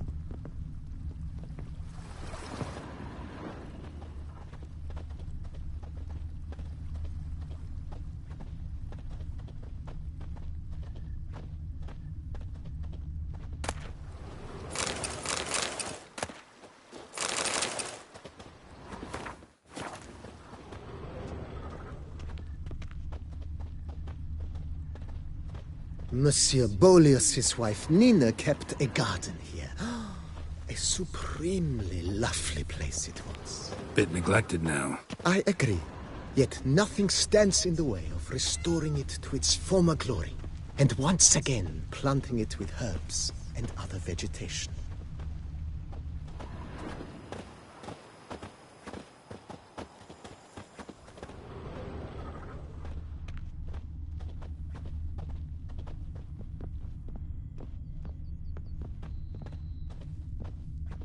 Madame Nina planted diminutive, delicate flowers and herbs here. One might say their aroma still hangs in the air. You're quite the romantic, Barnabas Basil. Follow me, please.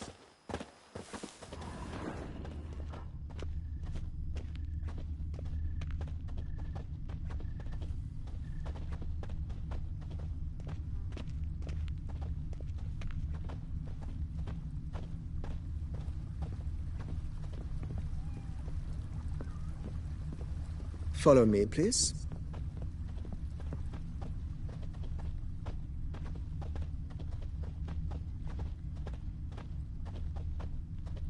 Follow me, please. This served as an additional wine cellar in years of plentiful harvests. Bit of work and it'll make a fine stable for Roach.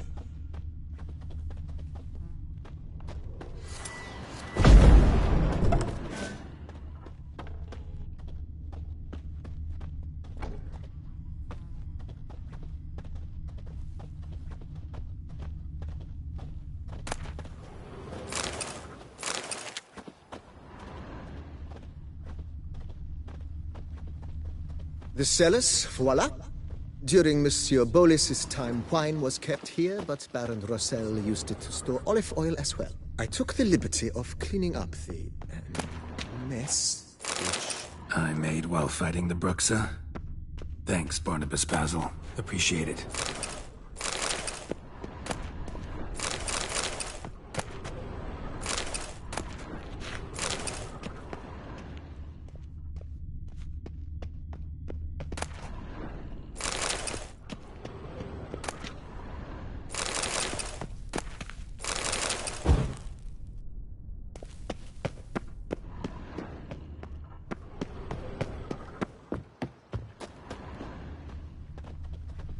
Follow me, please.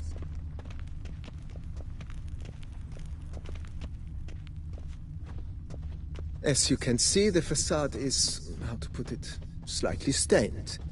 But one cannot deny it, a certain subtle southern charm.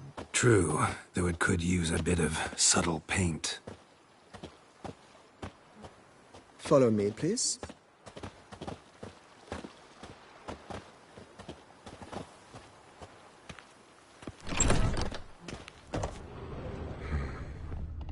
And welcome inside. On the left is the master bedroom. On the right, the dining hall and kitchen. Upstairs, you shall find the guest room, currently used for storage. Not a bad idea. At the moment, the house is only minimally furnished. Yet I believe we will, together, devise some innovative arrangements. A few paintings, for instance, would breathe new life into the abode immediately. With that, sir, you've seen the full lay of the land. Corvo Bianco is a beautiful estate. Though one must admit, time has taken its toll. Forgive me for being forward, but if you were to choose to invest a small sum towards its beautification, consider me at your service on the matter. Think I'll take you up on that. Be sure to come and see you if I decide to do any remodeling. Mentioned the place could stand to be spruced up. Oh, most decidedly, sir. The question is... Been thinking about the outer walls. Maybe a fresh coat of paint. If I might dare to make a suggestion, why not start with a general renovation? I once oversaw such work at Admiral Rompelli's summer residence. Not only did the residence positively sparkle afterwards, but we also made room to display the Admiral's armor and weapons, of which...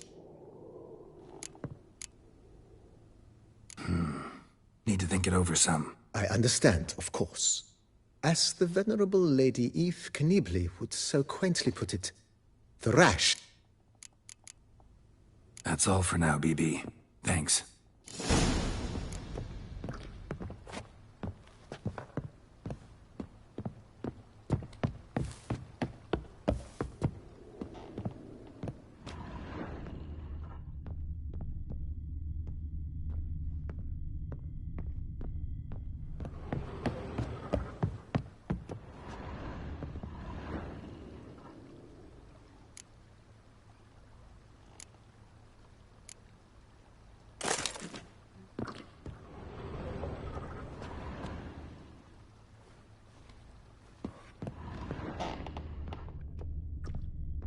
Thank you. So tasty. Oh, so good.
Witcher, I've a matter of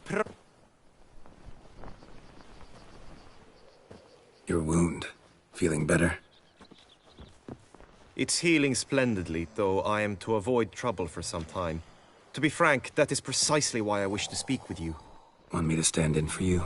Take on some trouble on your behalf? That could very well be the case. You see, there is a maiden, nay, a lady. I suspect someone's cast an ill spell upon her. A curse, perhaps.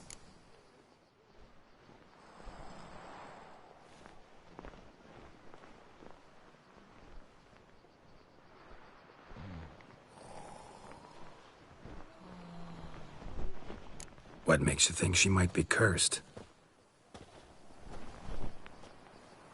You must keep all I say to yourself, I beg you. I would never dare to be so indiscreet normally, yet I'm troubled about her, for her. Vivian shuns the company of others. Though the fairest maid at court, she keeps men at a distance. I thus determined I would resort to trickery. Trickery? That even befitting of a knight? In war, yes. And what is love if not battle? As it were, one evening I crouched in hiding outside her seamstress's home. As Vivian emerged from it, I too emerged, ever so gently but convincingly collided with her, then promptly offered to escort her home. She consented. At first, all augured well. I proposed a more scenic route. She agreed. I made kindly forays into conversation, and she even began to respond as we neared the end of our route. Then suddenly, mid-speech, from her mouth there flew a most hideous shriek. I stopped stone cold in my tracks while she turned red, then promptly ran off. I did not give chase, that time. I attempted to approach her on several ensuing occasions, to learn what had happened, for I feared she had become entangled in some trouble. I noted that often, come night, she ventures into the woods, where I've seen her walk about a glade near a pool. I've striven on occasion to follow her, but lost track each time. It seemed then she'd melted into the air.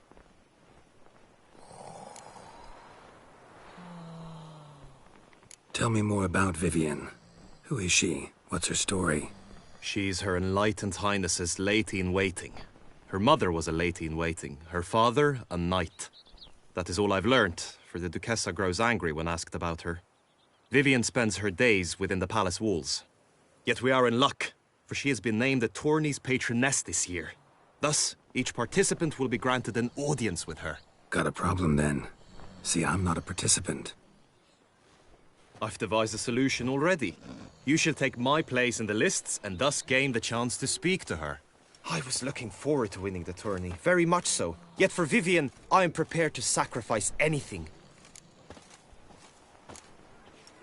Hardly a regular job, this. Not often I gotta take part in a tourney to fulfill a contract. I'm no magnet to command heaps of coin, but naturally I shall award you a just amount.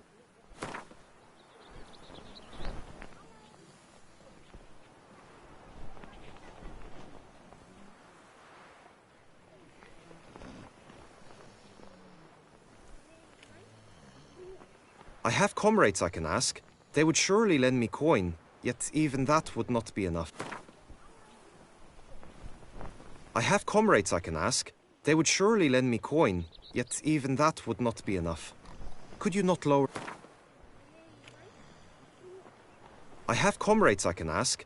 They would surely lend me coin, yet even that would not be enough. I have comrades I can ask. They would surely lend me coin, yet even that would not be enough. Agreed. That is an amount I can indeed muster. This tourney, how's it work exactly? It is the year's grandest and most important contest. Knights from all corners come to face off for the grand prize. And more importantly, for glory. A demanding test of knightly prowess in horsemanship, marksmanship and fencing. I qualified for the first time, had great hopes of winning. Yet... Yeah, I get it. Anything for Vivian.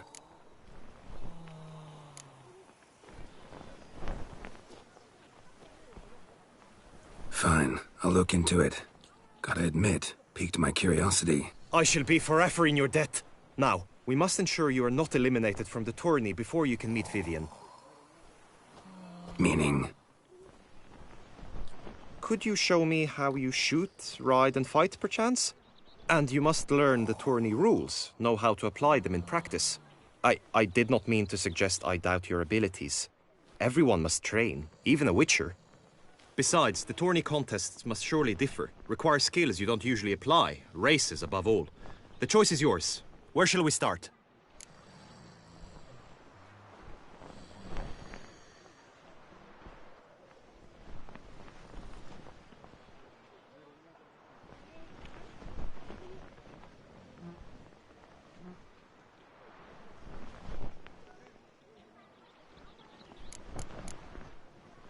Apply all the skills you mentioned on a daily basis, and against monsters, not targets and dummies.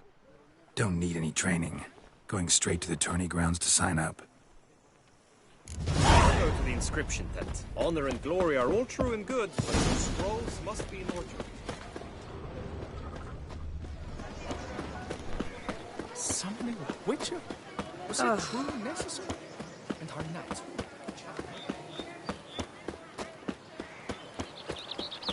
Ow! Don't step on me! A smashing place we have, eh? Can't Wine afford by a the barber, barrel. let Peace alone and my quiet. wares. Lovely views. Greetings. Want to join the lists? Naturally. We must first see to formalities, however. At Guillaume's request, I have looked into your personal... Really? What did you come up with? My findings show you may take part as Geralt of Rivia. What a surprise. Or as the Honorable Ravix of Forhorn. It's not every year we have a combatant who can boast of 2 crests. Which do you prefer?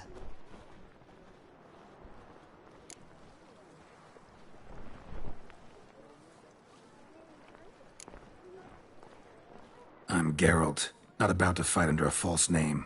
You may now take the shield bearing your crest. I'm a witcher. Shields aren't something witchers ever use in combat. Who mentioned using it in combat? Not I. The shield commemorates your participation. In that case, thanks. Have you been instructed as to the tourney's challenges, prizes, and vows? If not, Guillaume told me a bit about the contests. An admirable thirst for knowledge. There are contests 3. A shooting range, where you will compete side by side. A horse race, during which you will seek to complete the course within a specified time. Any targets hit with bolts or dummies felt with blade will increase the time you have. Finally, the group melee in the arena, crowned with a duel. As each contest ends, its results will be posted on the board outside my tent.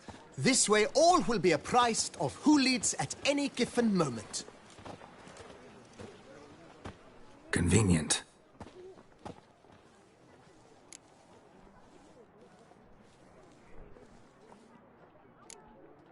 Feels like I know everything I'd ever want to know about. Splendid. In that case, you must make your vow. Upon what?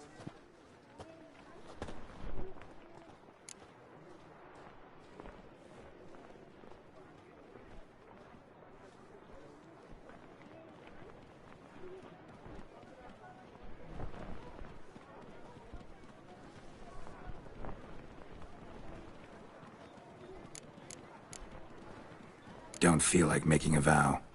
Custom allows even for this possibility. May the gods succor you in your endeavors to overcome. Sign here, please, then fill out these forms. That is all I need from you. Now, as arranged by Guillaume, you shall be fitted with appropriate armor for the tourney. Shiny. You have also been assigned a tent for the tourney's duration. It stands near the arena. Good luck.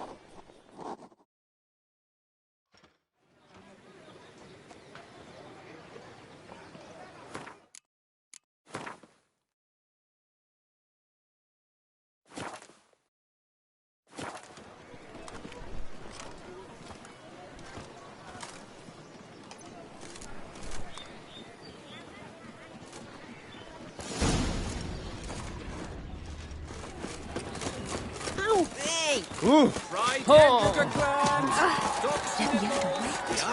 That's fine. Maybe this time we'll pop off another one.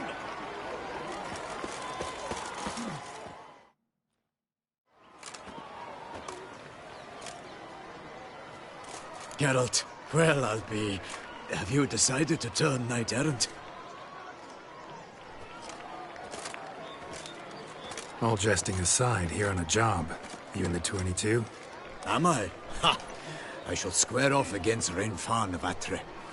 I saw him just moments ago. A nervous wreck. Stuffing his nose with fish steak, no less. As if that would aid his determination. Guessing that's against the rules. But who's to tell the Nilfgaardian what to do? Listen, Geralt. I've a tip for you. The timing of your marksmanship duel is such that you shall have the sun in your eyes. Makes no difference to me either way. Nor will it give you any pleasure. Since, as it is, we must both wait, play me in a round of Gwent. Should you win, I shall swap with you. To me, a southerner, the sun is no hindrance.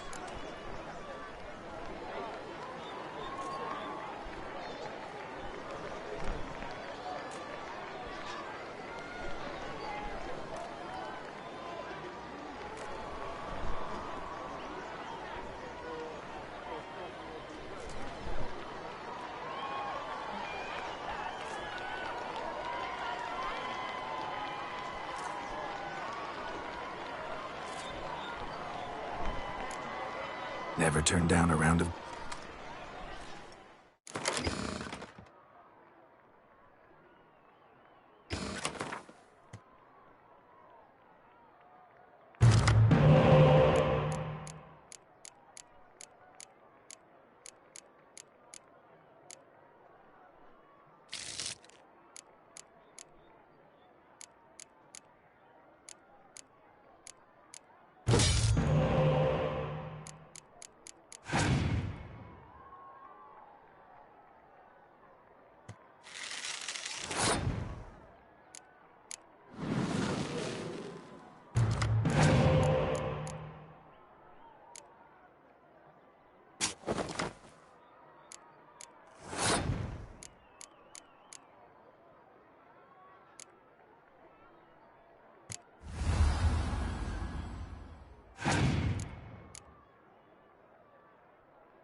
I congratulate you. We shall swap as agreed.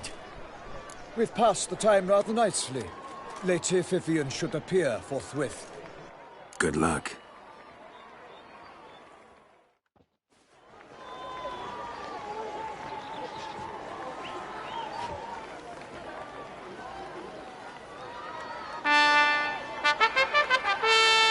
Fair knights, I salute you. The honor and duty of tourney patron have fallen to me this year. Fight honorably, so that I may bestow upon one of your number the tourney's grand prize. You have sworn your vows. You have readied body and soul. The time has come to test them.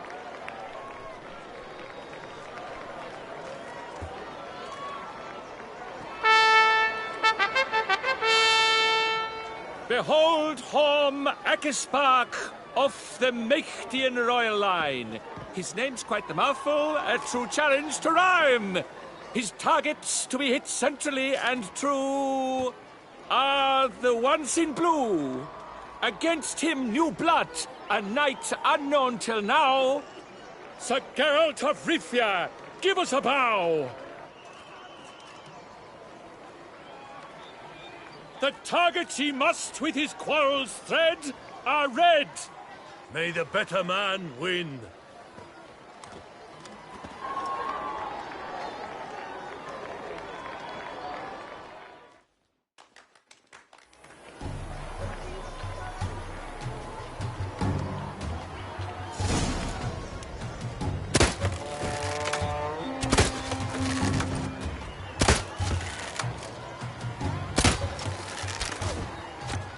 Like a lover ghostly grasping but one fair teat, girls half strewn with heat. Geralt jumps ahead, leaves the others behind. Do I see this falsely? Am I out of my mind?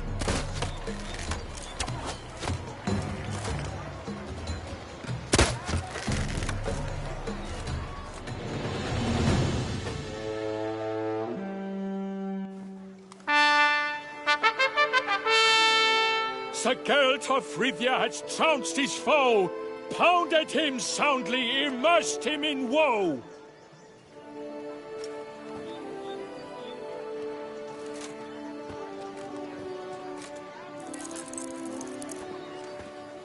Your prize, sir. A crossbow adorned with your crest. I congratulate you. Thank you, my lady.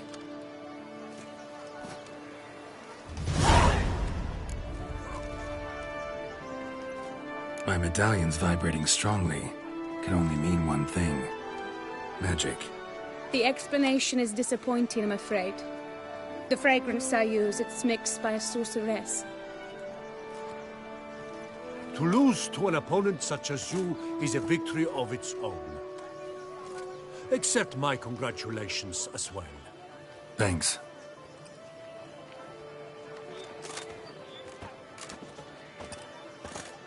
Good work! In the interim, I managed to determine which tent Lady Vivian occupies. Perhaps you could find a clue within it. You're right. Vivian's cursed in some way. Sensed it when she opened the tourney. In that case, we've no time to lose. Let us go. Yeah, let's go now.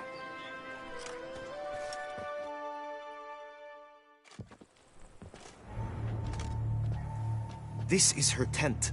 You must look inside. Search it. I shall hoot like an owl should someone approach.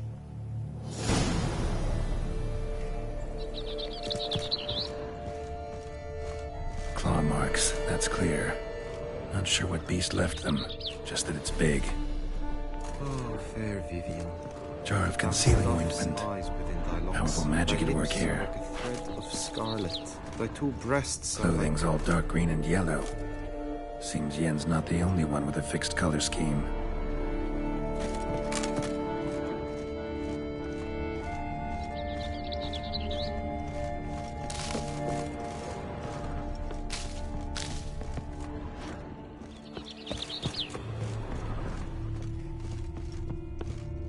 Hairs and salts. Used to make compresses. Someone approaches. Quickly! You were supposed to hoot. We shall speak later. We must return to the tourney now. It's time for the second contest. Sirs, what seeks you in my lady's tent? Inspiration? Be gone from here!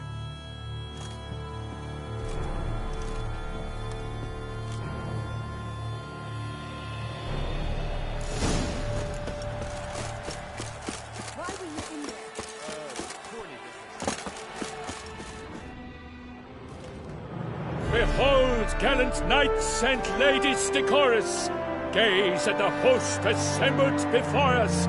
Look upon chivalry's best and most storied.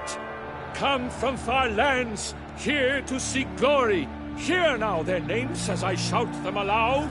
Savor their titles, of their presence be proud. Halmarin, the Baron of Longfall. Linus of Metina. Reinfarn of Atra. Horm Macaspark of Maict. Godimir of Troy. Guy de Boisfren, in service to the Duchess. Delwyn of Craigiau. Count Tai of Dondal. Ansay of Lyria and Rivia a prince. Geralt of Rivia. For Gregoire of Montgorgon, let out a roaring cheer. The faint fire of silence, tourney champion from last year. Today's winner of contests, his victory to secure, shall face Sir Gregoire in a challenge severe. Does ignorance demand a bard in deceit? Does someone need telling how tourneys proceed? How dare you enter a tourney for nobly born knights? Your knighthood came through the grace of my mother Meath, Queen of Lyria and Rivia, whom you treacherously deserted mere days later. Your presence here is an offense to my honor. And yours is an offense to my eyes. If you're done, step aside, Prince.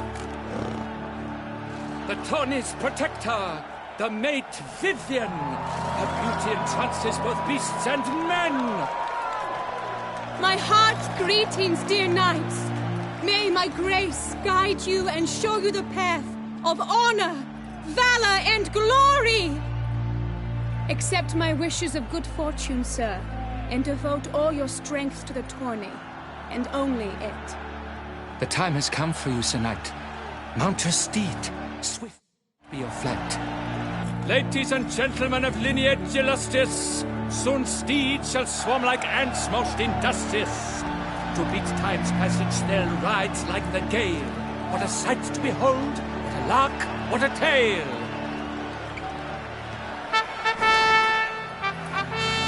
Before us Geralt from Rithia come, fast as the wind, bright as the sun.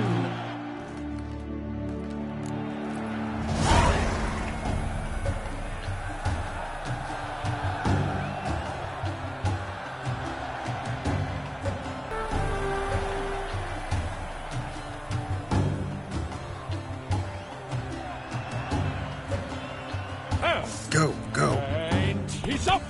We the thunderous roar, whose pounds the ground. No legion of drummers could make such a sound.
Be lost, endure and keep pace.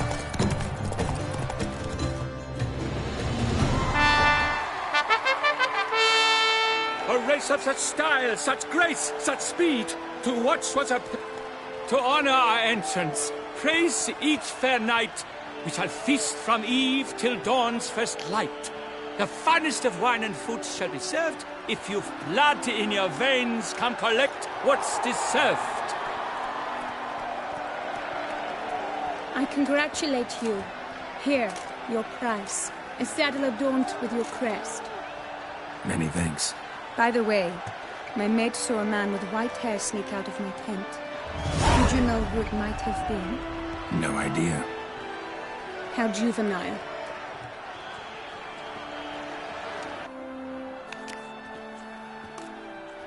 Congratulations on your win. In stellar style, no less. I no longer regret I was not able... We must drink to this. Come with me to the feast. We shall await Vivian together.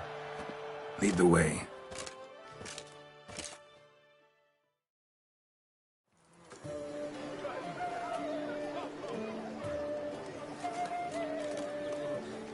So, any thoughts on Vivian?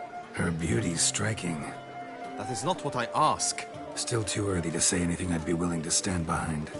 Managed to figure one thing out. She uses powerful magic, masking illusions.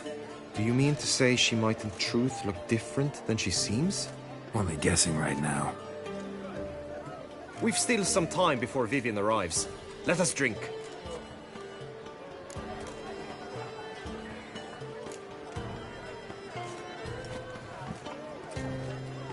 To Vivian, may you find the means to aid her. To Vivian. When I first laid eyes on her, I finally understood what all those poems and ballads were trying to say. Love's not poetry alone. Sometimes it's prose. Sometimes it's just... You say that only because you do not know Vivian as I do. A life with her would be sweetness itself. Actually, you don't know her all that well either.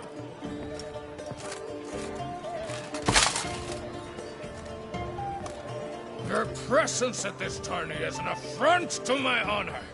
I demand satisfaction. Head to the nearest brothel, then. Coward.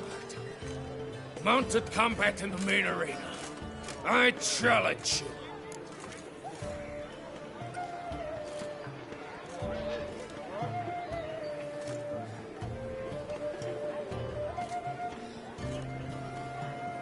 Since you insist, I'm all yours.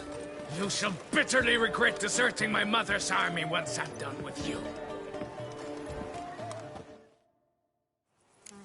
May the blood I will spill wash away the stain of your cowardice! Let's get this over with. Quick. 3, 2, 1! Giddy up.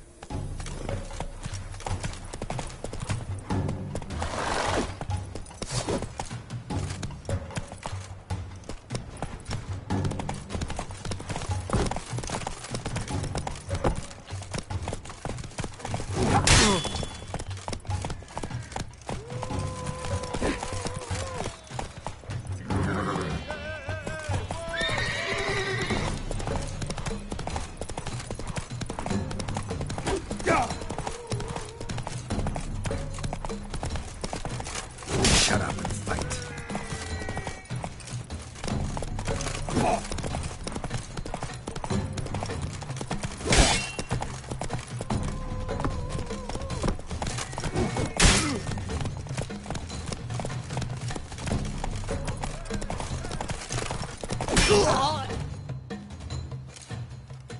For reasons unknown except to them, the gods have chosen to punish me with defeat. But do not think you're coward. Damn it. You still going on about that? Need to clear this up once and for all. Had to abandon your mother's camp back then because someone else needed my help. Badly. Couldn't refuse them. Didn't want to, in fact.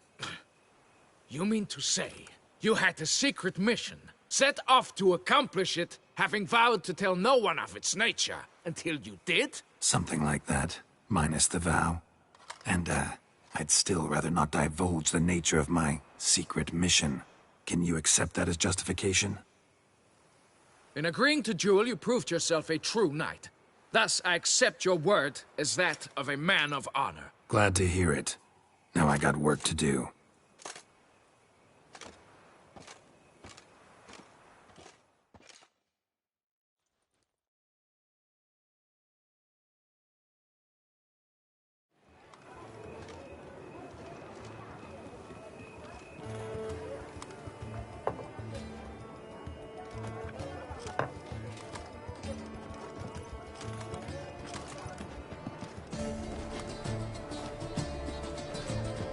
My heart swells to behold this beautiful celebration of valor and honor, and to witness you, who embody the chivalric virtues in your lives, strive for greatness.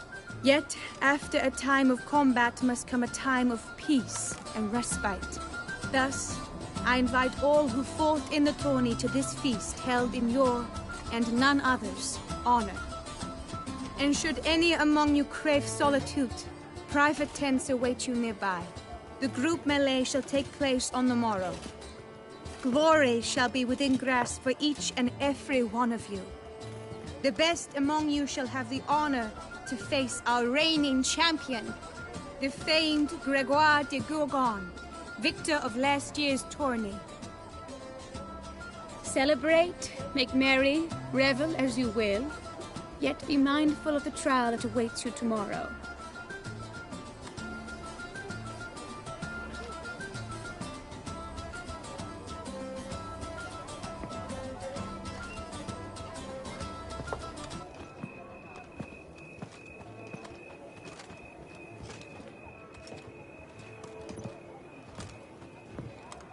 Follow her. We shall meet in your tent before your last contest. You must help her.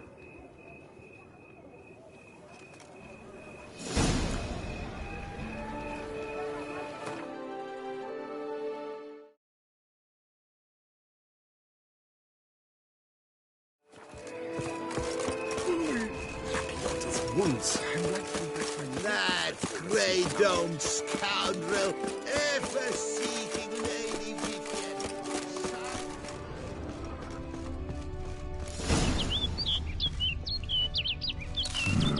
Strange. Was sure I'd find her here.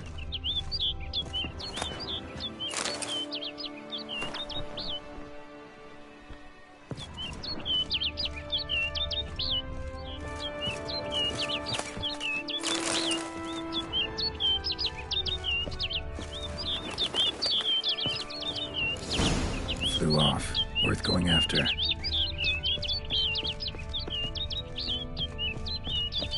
Looks like the bird's leading me somewhere.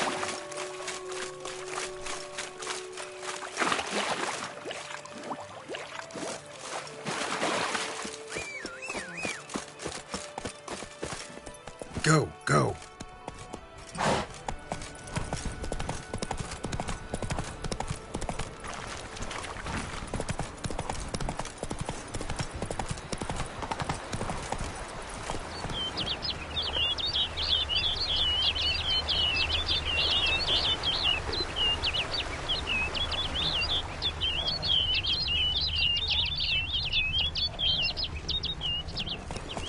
Given me no choice.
off over the hill.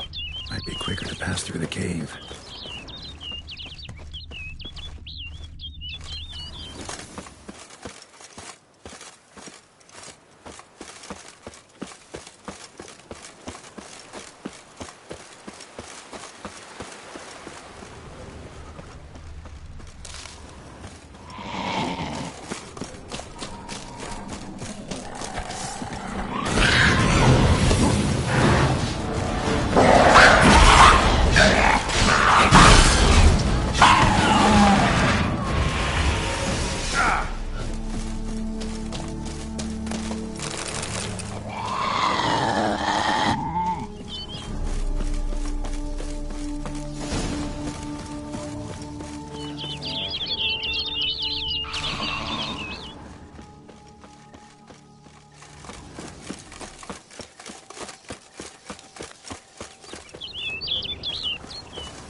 Witcher.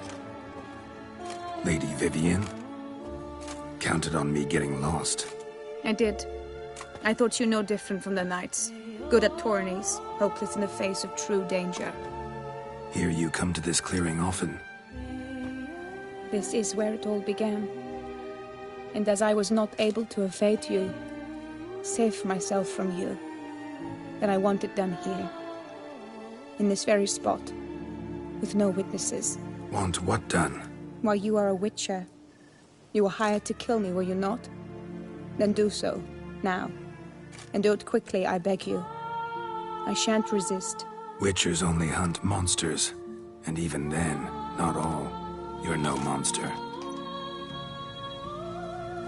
Then what am I to your eyes?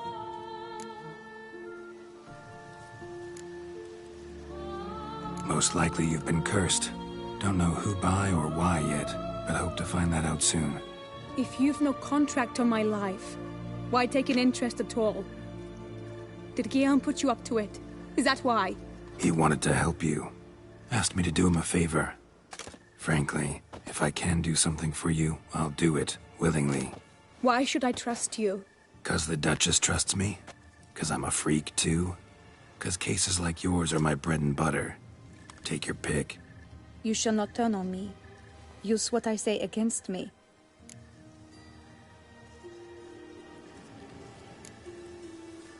I will be discreet. I swear this on the Heron. You mock me. No, it's just... You want reassurances. Too many. If you want my help, you've got to trust me. Won't peep a word to anyone. Unless I decide someone needs to be let in on your secret.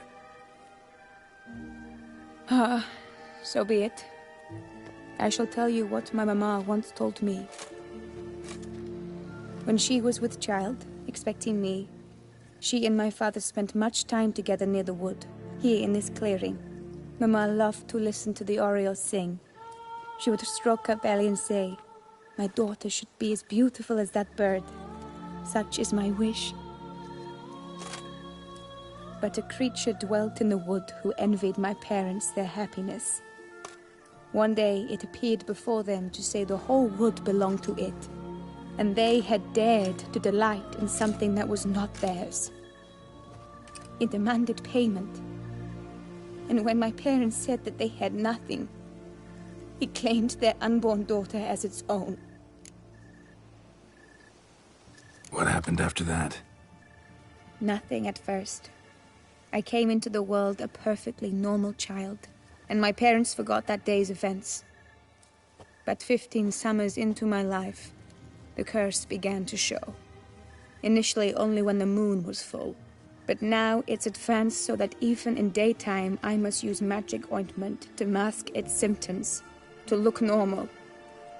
Thus I thought someone had discovered my secret, then hired you to kill me. In fact, I was resigned to death in coming here. Perhaps death would be preferable to my complete and permanent transformation. For I fear that is what lies in store. The curse. It could be reversible. Once ran into a Baron transformed into a cormorant, ostensibly for good. Managed to cure him completely. And you truly think you could do something like this for me? Can't guarantee a thing. Tough case, yours. You were cursed before birth. That alone complicates things. Also, you claim the curse is increasing its hold. Symptoms are progressing. Could try transferring the curse onto someone else. What? Out of the question. I shall not allow it to ruin an innocent's life. Is this the only method you know? Only one that's completely safe. So there is another. All right, there is another. Ancient ritual. We'd need an Oriole egg. Should release the curse's grip permanently. Gotta warn you, though. Could have serious consequences. Consequences? What kind? Curse was cast before you came into this world. Ritual involved transferring it to an as-yet unhatched chick. You'd be free. Thing is, you could be left with... 7 years. I understand. Alas, every rose has its thorn, and there are no happy endings. Yet truth be told, I never thought I would get one. I came, yet you wish to give me 7 years of life. Real life, free life. This is no dilemma. I see why. I understand. Don't have to decide just yet. Think it through. I will. They must miss me at the tourney grounds by now. Shall we return? Let's. But are you gonna... Yes. I cannot appear there all in feathers. Pardon me for a moment.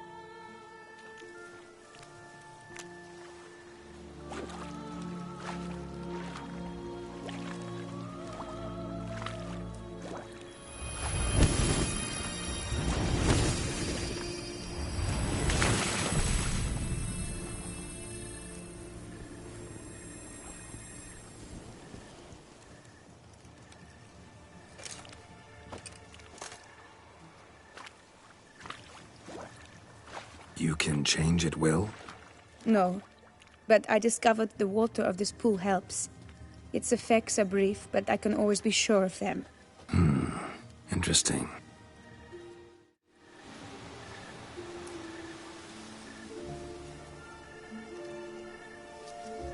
Come.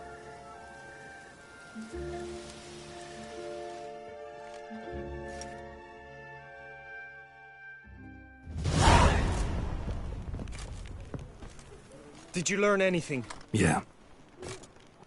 Then speak, man. Can you not see I'm out of my mind with worry? What ails her? She asked me not to talk about it. But I want only the best for her. Perhaps I shall be able to help, or, I don't know, console her at the least. We were both right, actually. It is a curse.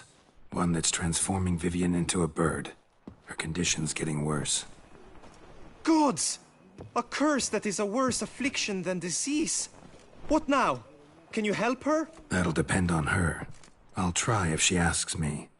Significant risks involved, though. Shortening her life to about another 7 years included. What? This is not what we agreed. Doesn't matter what we agreed. It's Vivian's decision. She can either try it or not. Of course. But I could not live in the knowledge it was I who brought an ill fate down upon her. Heard of one other method that could work. Curse could be lifted via her reflection, say in a pool of water. Thing is, we'd need someone who'd willingly assume the burden of the curse. Take it on in her stead. You mean, become a bird themselves? Theoretically. See, curse grows weaker once it's transferred. Might end up as just an appetite for seeds and worms. All outcomes are on the table, though. Death included. I am prepared to sacrifice. Give my life for her. Just as King Fridank's knight did for the beautiful Queen Sero. Knew that already. But are you prepared to swallow bugs for the rest of your life? Yes. Which method do you believe to be best for Vivian? Don't know yet. But you have some notion, have you not? Do not tell me you seriously consider drastically shortening her life when I stand prepared to shoulder the burden.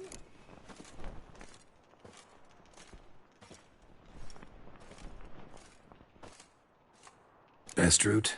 Ritual with the Oriole egg. Surest method. Won't put any third parties at risk. Third parties? I'm no third party. Let me talk to her. Could very well appreciate your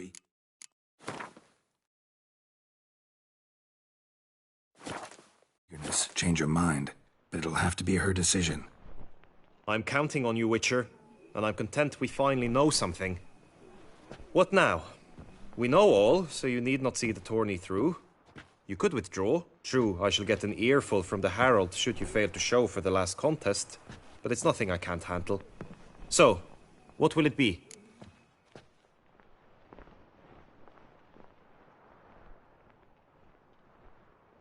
I don't back out of anything. I'll take part in the last skirmish.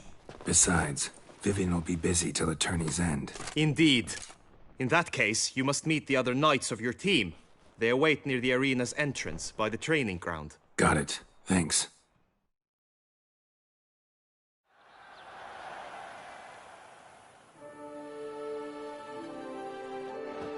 I know now the two teams' rosters. I shall be captain of ours.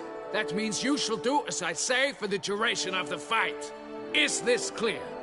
Palmer and Alonso will lead the opposing team. With this skirmish, we commemorate the Battle of Fox Hollow of 1218, when a Hans of Southern outlaws led by Haller the Brown attacked Tucson only to be driven off by brave knights, thus setting a precedent. Since that day, knights errant have guarded the duchy's borders. Palmerin drew the short straw, so his team shall play the barbarian Haller's men. Any questions? None. I doubt you'll do us any good. You know nothing of knightly combat as a witcher. Try at least to stay out of our way. It is time, gentlemen. Take your weapons and proceed to the arena.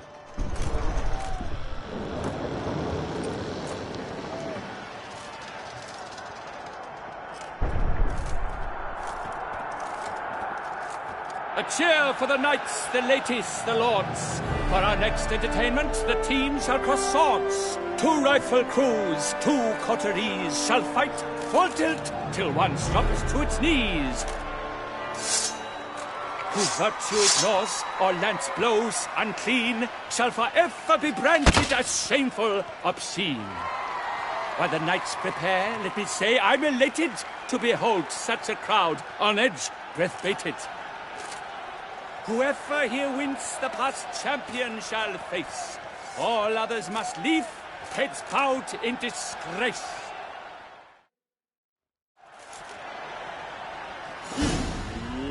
Let us begin! Crowd, race a ruckus! Blood, sweat, and tears shall soon follow in buckets.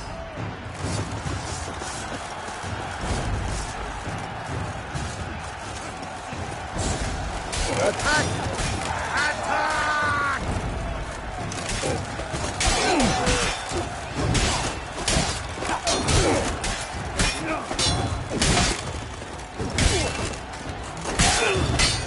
I shall bleed you like a stuck pig.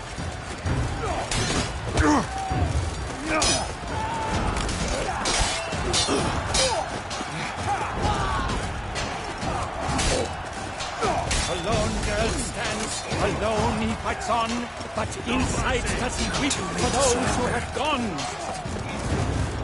Beat it out of you!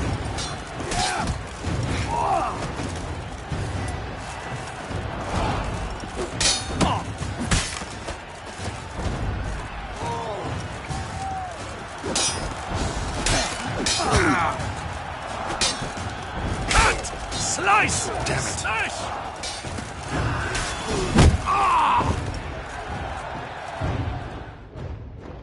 The world's never seen a fight quite so glorious. For showing such verve, each knight was victorious. Yet in tourneys as in life, but one champion may reign. Today he is the one. Praised be his name. He felt a whole host, slew the most. To Geralt of Rivia, who the strength of lions boasts. He sailed through all trials, each test he passed with ease. But now awaits the last. Will it bring him to his knees? For Gregoire de Gorgon, who on this ground's last won, shall spar him for the title, and the day is done. To the tired remainder, we salute your endeavors. Return to your wives, your loves, your whomevers.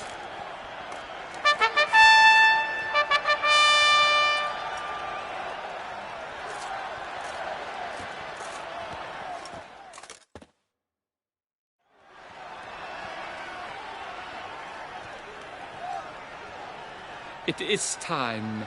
Step into the arena.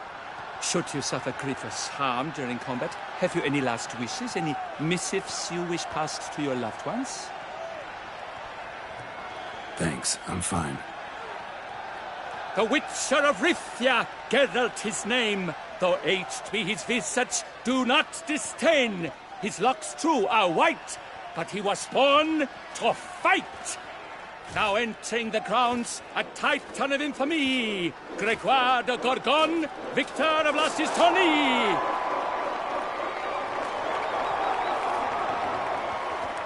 I wish both combatants good fortune and fame.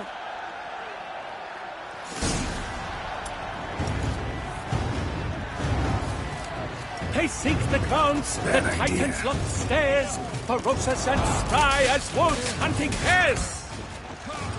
Mesdames et messieurs, our victor, our champion, the unequaled and silent Gregoire de Gorgon! Hip, hip, hooray! Hooray! And now a few words from my sponsor, the Souvenir. For strong bones and deep, drink Tufo. A wine for your kidney, a wine for your soul.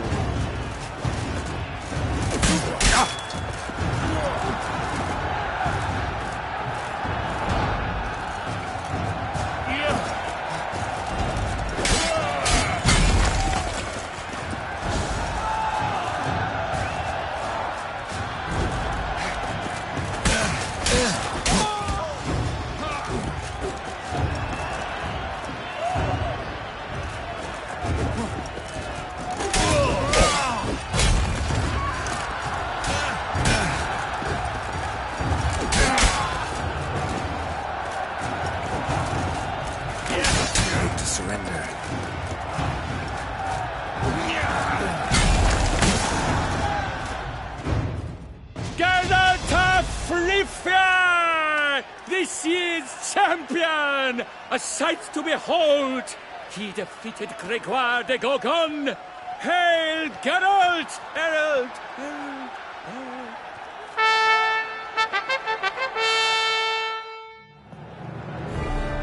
As patron of this grand tourney, I've the honor to decorate our grand champion. He made no vow, yet throughout the tourney demonstrated knightly virtue that doubtless carried him to this splendid victory. He showed great courage, great strength, great composure. He fought nobly with honor, and thus rightfully deserves the title of this year's Champion of the Arena! I need to talk to you. Not now. We shall meet later in my tent. I have duties to attend to, as do you. Folk regard you. The least you should do is wave.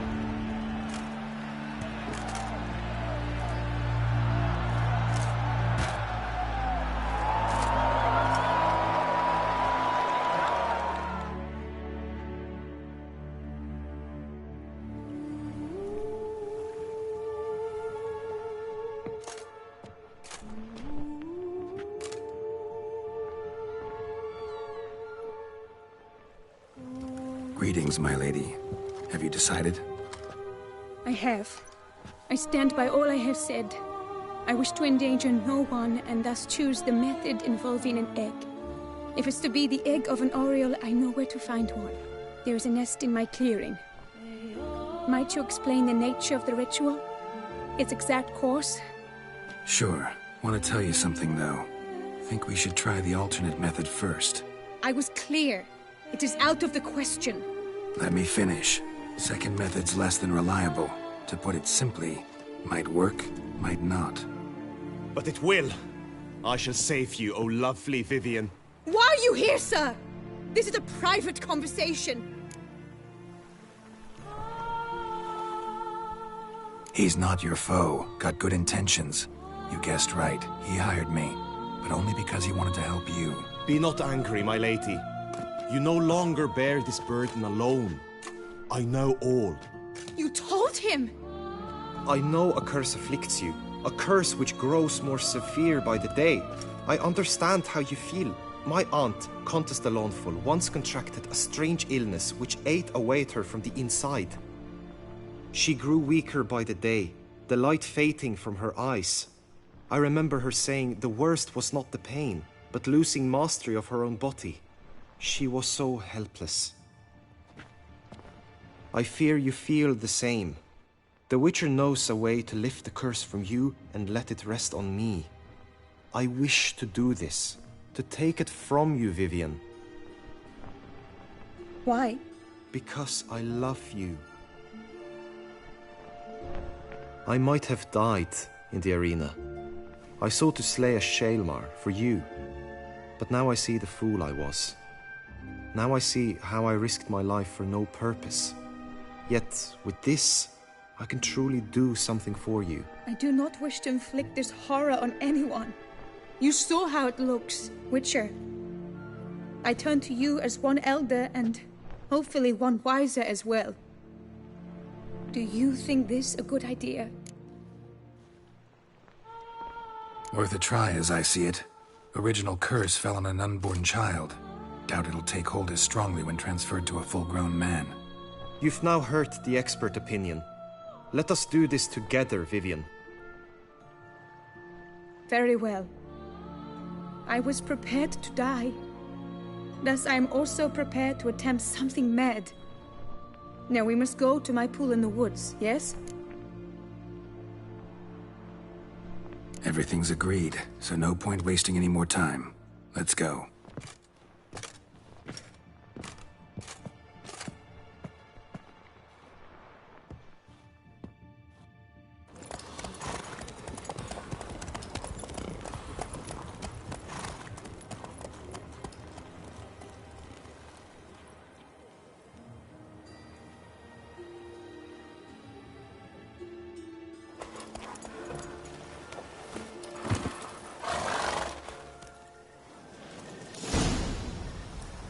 The aunt you mentioned.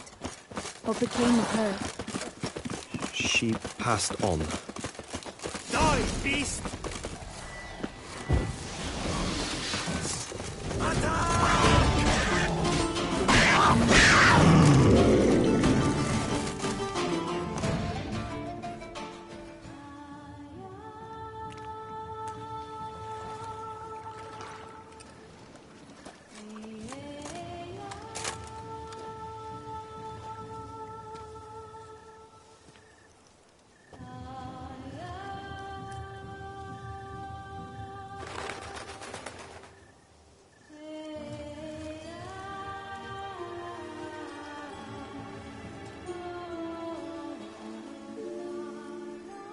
So, this is my true form.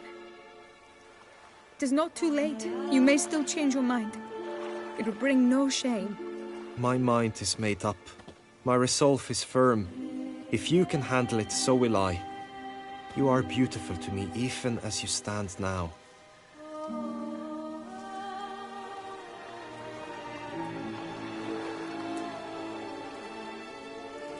Oh, that's clearly rubbish.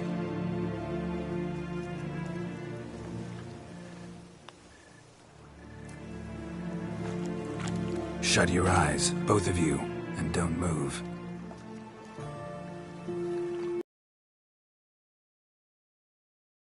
Yes, my love? If you become as I am now, I wish you to know I shall not leave you.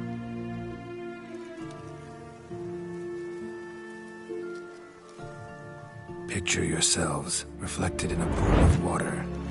Focus on that.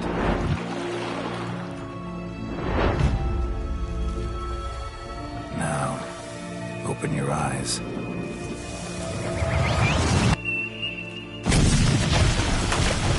Damn. I think it might have worked.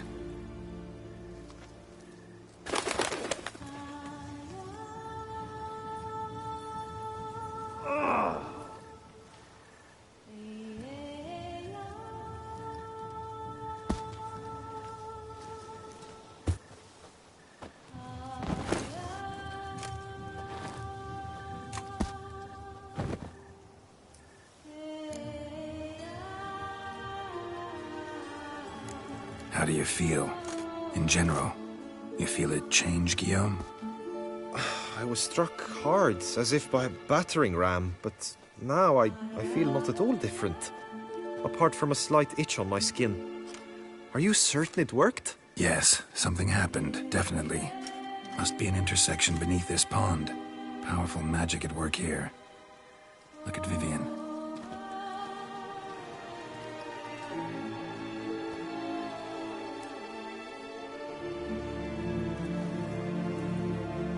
What now?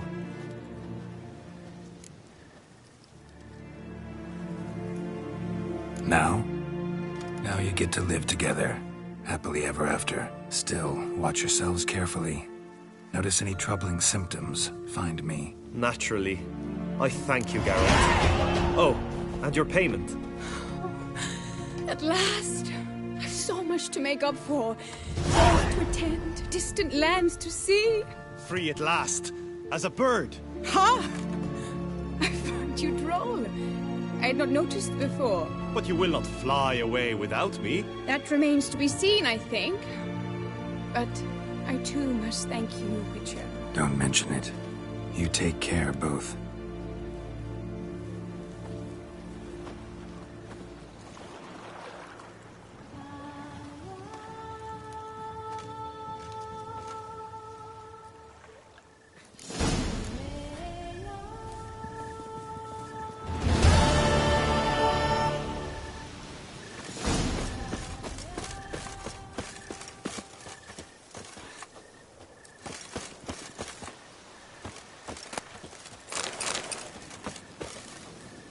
Good tidings?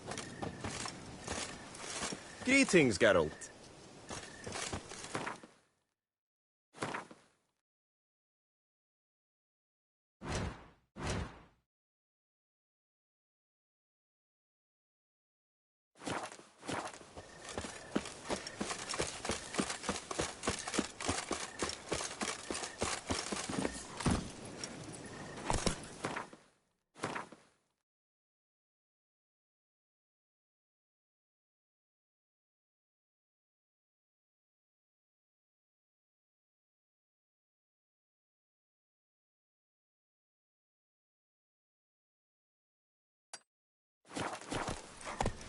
Hey-ya!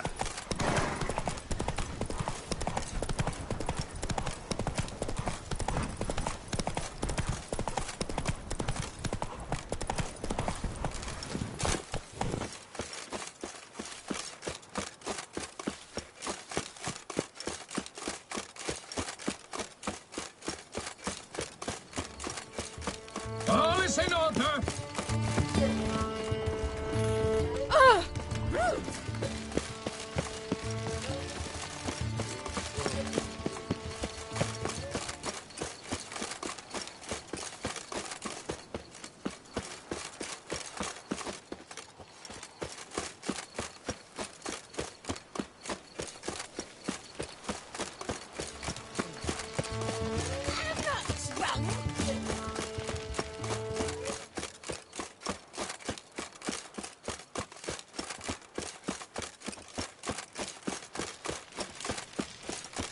The guard brings peace to our domains. Flout its writ.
Think your friend's hand will make for a nice broth? You've clearly honed your sense of humor.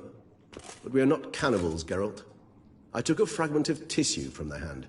It will suffice to prepare some resonance. What did you do with the rest? I cremated it, as our codex commands. A raven told me you'd acquired the necessary ingredient.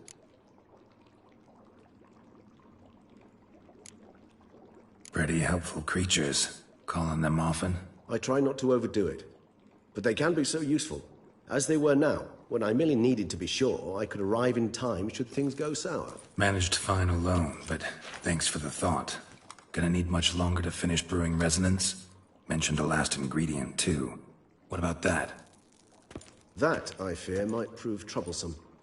You see, to use the concoction to summon the memories of one, the solution must contain the blood of another specimen of the same species. Shouldn't be a problem. I happen to know a higher vampire who should be willing to help. Right, Regis? It's not that simple, I'm afraid. While you were away, I tried my damnedest to identify a replacement, but alas, none such exists. Not sure I understand what the problem is. Can't we just draw some of your blood? The blood must be in an agitated state. As I'm certain you know, higher vampires can change their corporeal shell. As our flesh changes, so does our blood's chemical composition. To make a long story short, I shall need to induce in myself a state of strong psychokinetic arousal. In brief, madness, rabidity. And that stands to be very, very dangerous.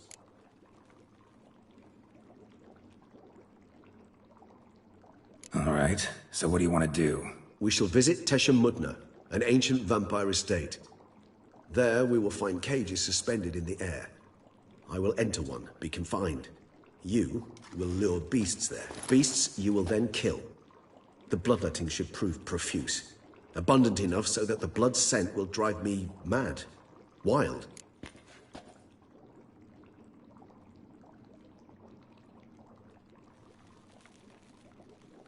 Tesha Mudna. What's it like?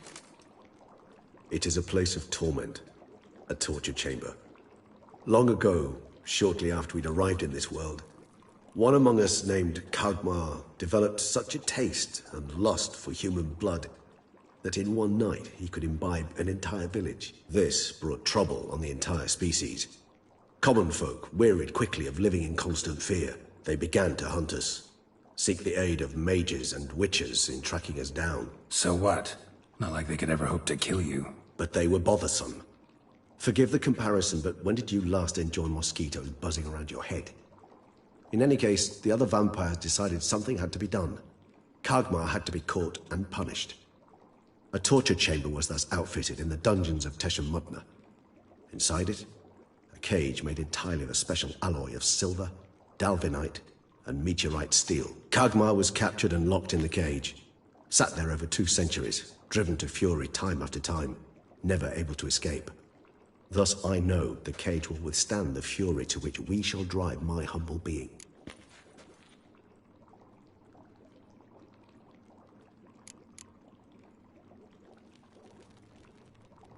Little expedition's starting to sound dangerous. Think I better prepare. I understand completely. Do tell me when you're ready to set off.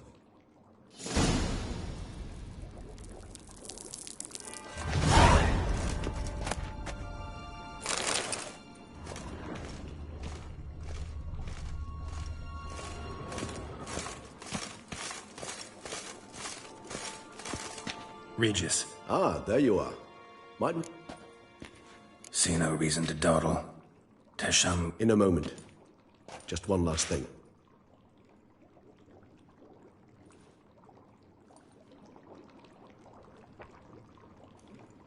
What was that? Blood. Oh, the last favor the Raven did me. I've also taken some Sancurium, a solution that sharpens one's sense of smell. One drop of blood shall smell like a gallon to me now. You crazy? You're a recovering addict. Your outrage warms my heart, Geralt. But you must remain calm. I had no choice.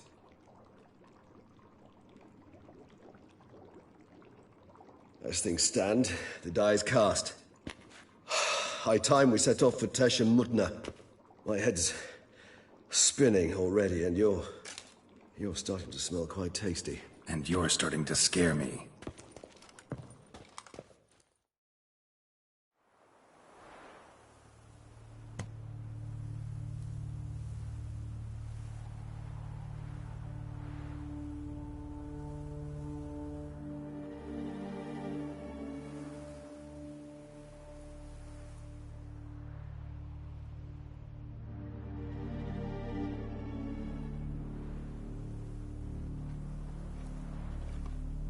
We have arrived. The sacrificial chamber of torture and torment lies underground.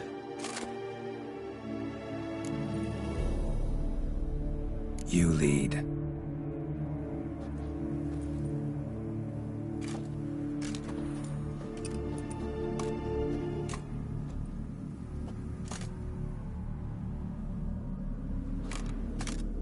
Scurvers must be getting close to their feeding ground. Correct. I told you there'd be danger.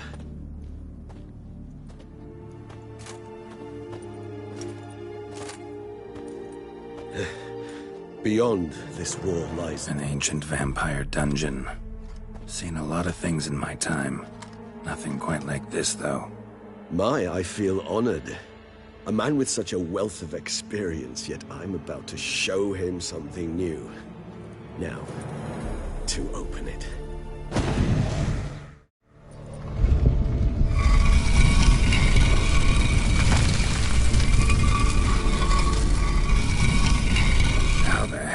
It's an ancient form of protection against unwanted guests. The mechanism which releases the latch reacts only to a higher vampire blood. Tricky mechanisms, a vampire hideout. Fortified, secured. Must have been important to your species once. Toussaint. It shall always be so. During the conjunction, the gate from our world into this one opened upon this land and no other. This was the first place we saw.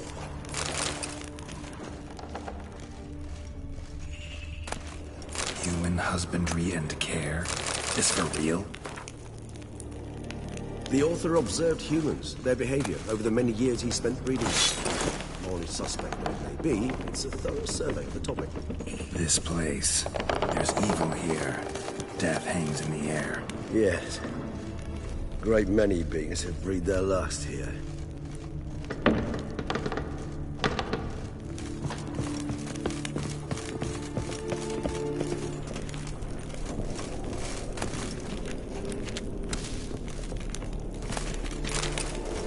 Glyphs are carved into the rock.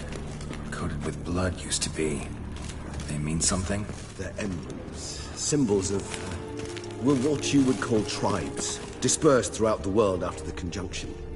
My ancestors placed them here to remind us all where we came from. Seems your kind assembled a peculiar little library. Indeed. Though I personally did not lay a hand to it. And this one? Which tribe's this? Garashan. My tribe, Handegla. Cells? Who for? Disgraceful. Excruciatingly so, this particular page from our history. I'd rather not summon the demons of the past if it... Whose is this glyph? Amaran. They ventured beyond the sea.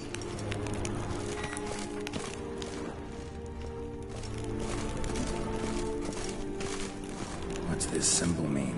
It's the symbol of the Tedet. Those who went east, beyond the Blue Mountains.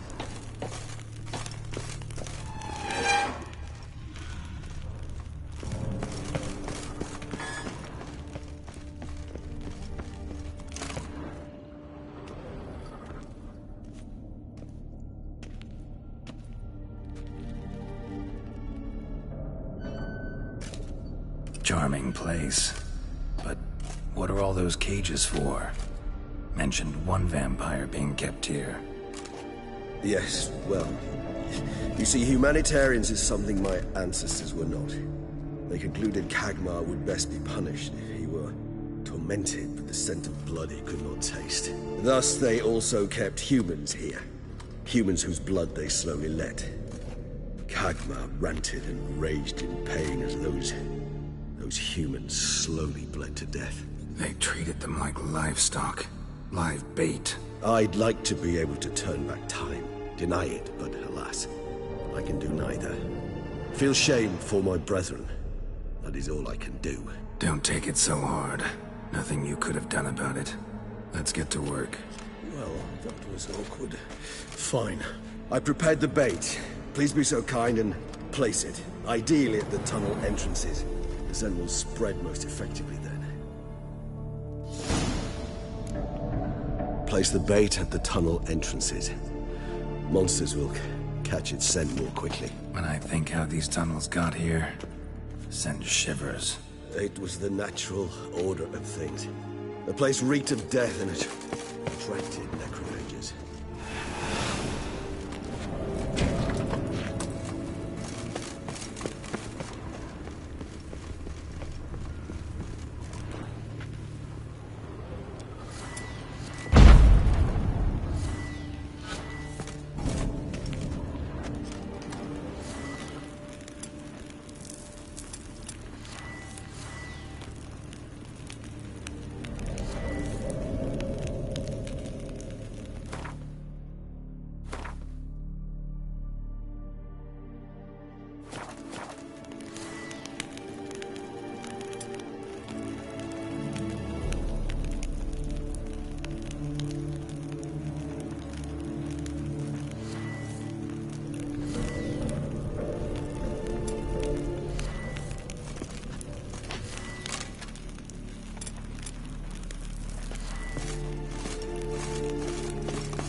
Three done. One left. Think this'll work? I certainly hope so. I mean, stench is so thick, I wager it carries a clear to load of that.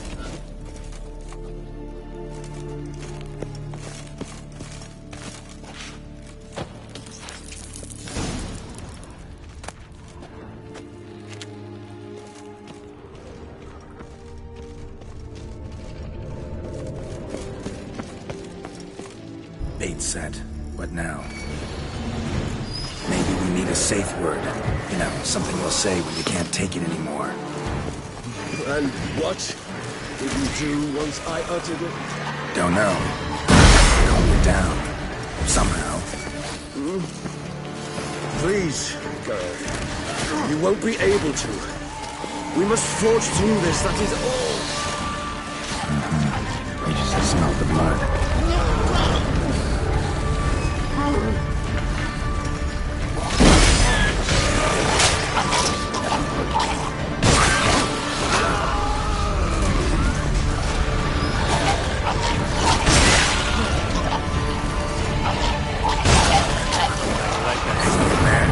Grows.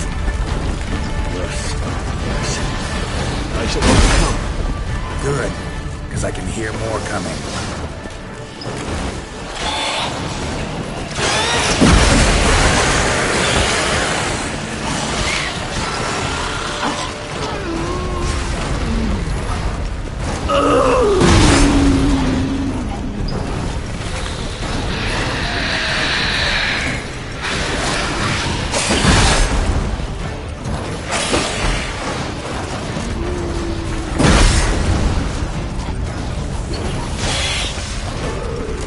Hold on, I'll let you out.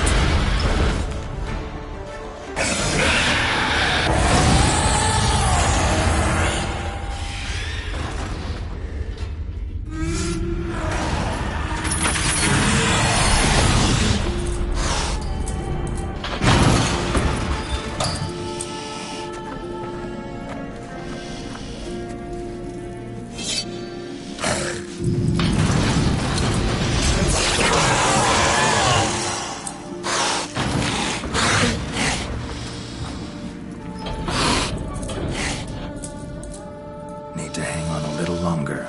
Blood'll dry in a few hours. Scent won't bother you.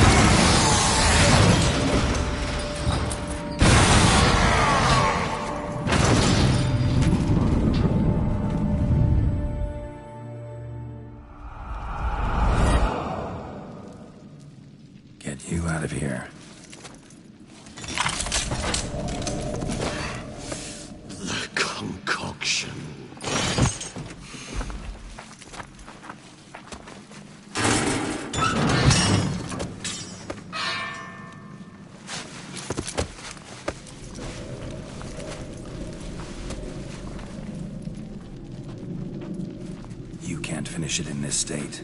Tell me how. I'll help you.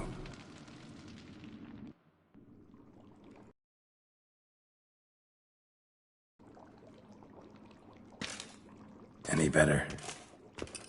Far from ideal. And some time must pass before I fully recover. But yes, a bit better, thank you.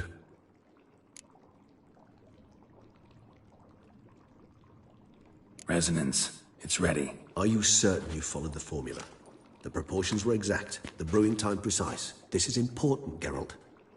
The slightest deviation could cost even a witcher dearly. Relax. Got some experience brewing potions. Very well. In that case, let's begin.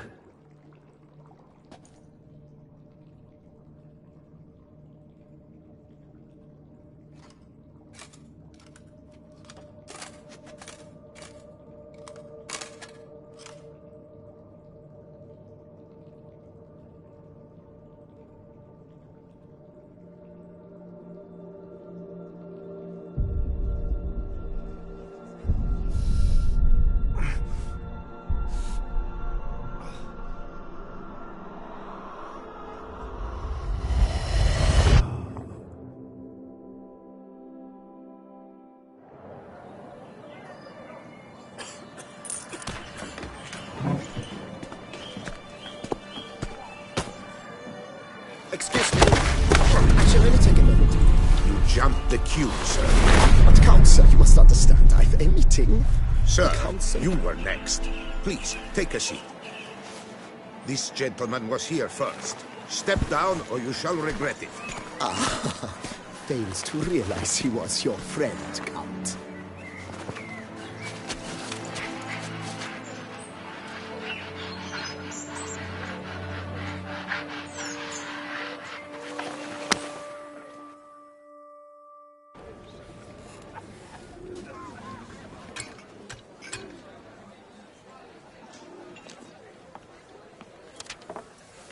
It was then I ordered him to give up his seat and step off the stand. If only you'd seen his face. We got him good, didn't we, Detlef?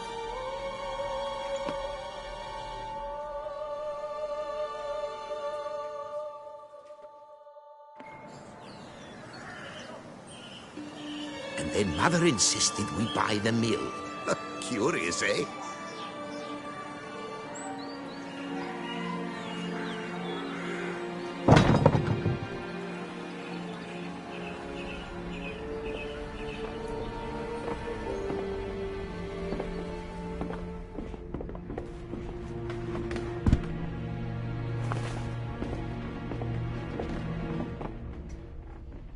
But at least I've a yarn to spin for friends and associates.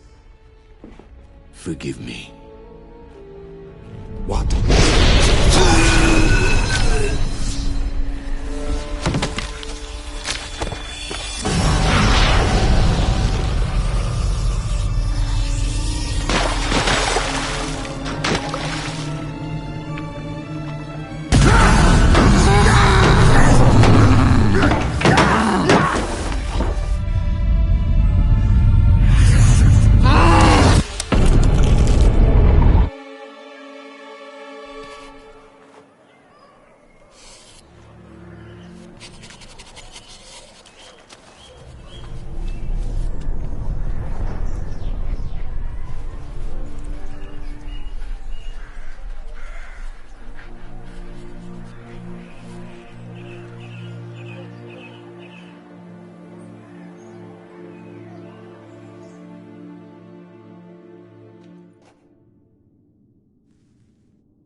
Awake at last.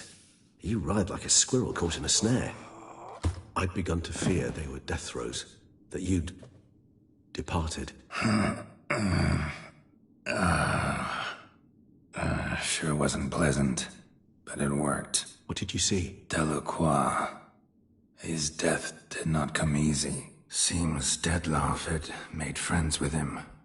Still killed him, and chopped up his corpse. And he was overcome with fury, remorse. Cut off the hand that had committed the murder. Interesting. And entirely unlike the Detlef I know. See anything else?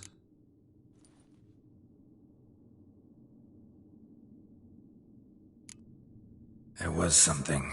Showed up twice in the vision. A bootblack stand. Detlav first met Delacroix there. Went back after the murder, actually. Peculiar. Stand was somewhere in the port district.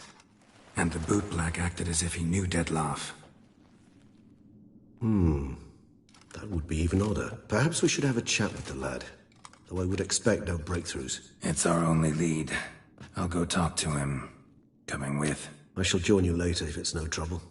I don't yet feel strong enough to venture out. That's fair. Rest up. Be back as soon as I learn anything.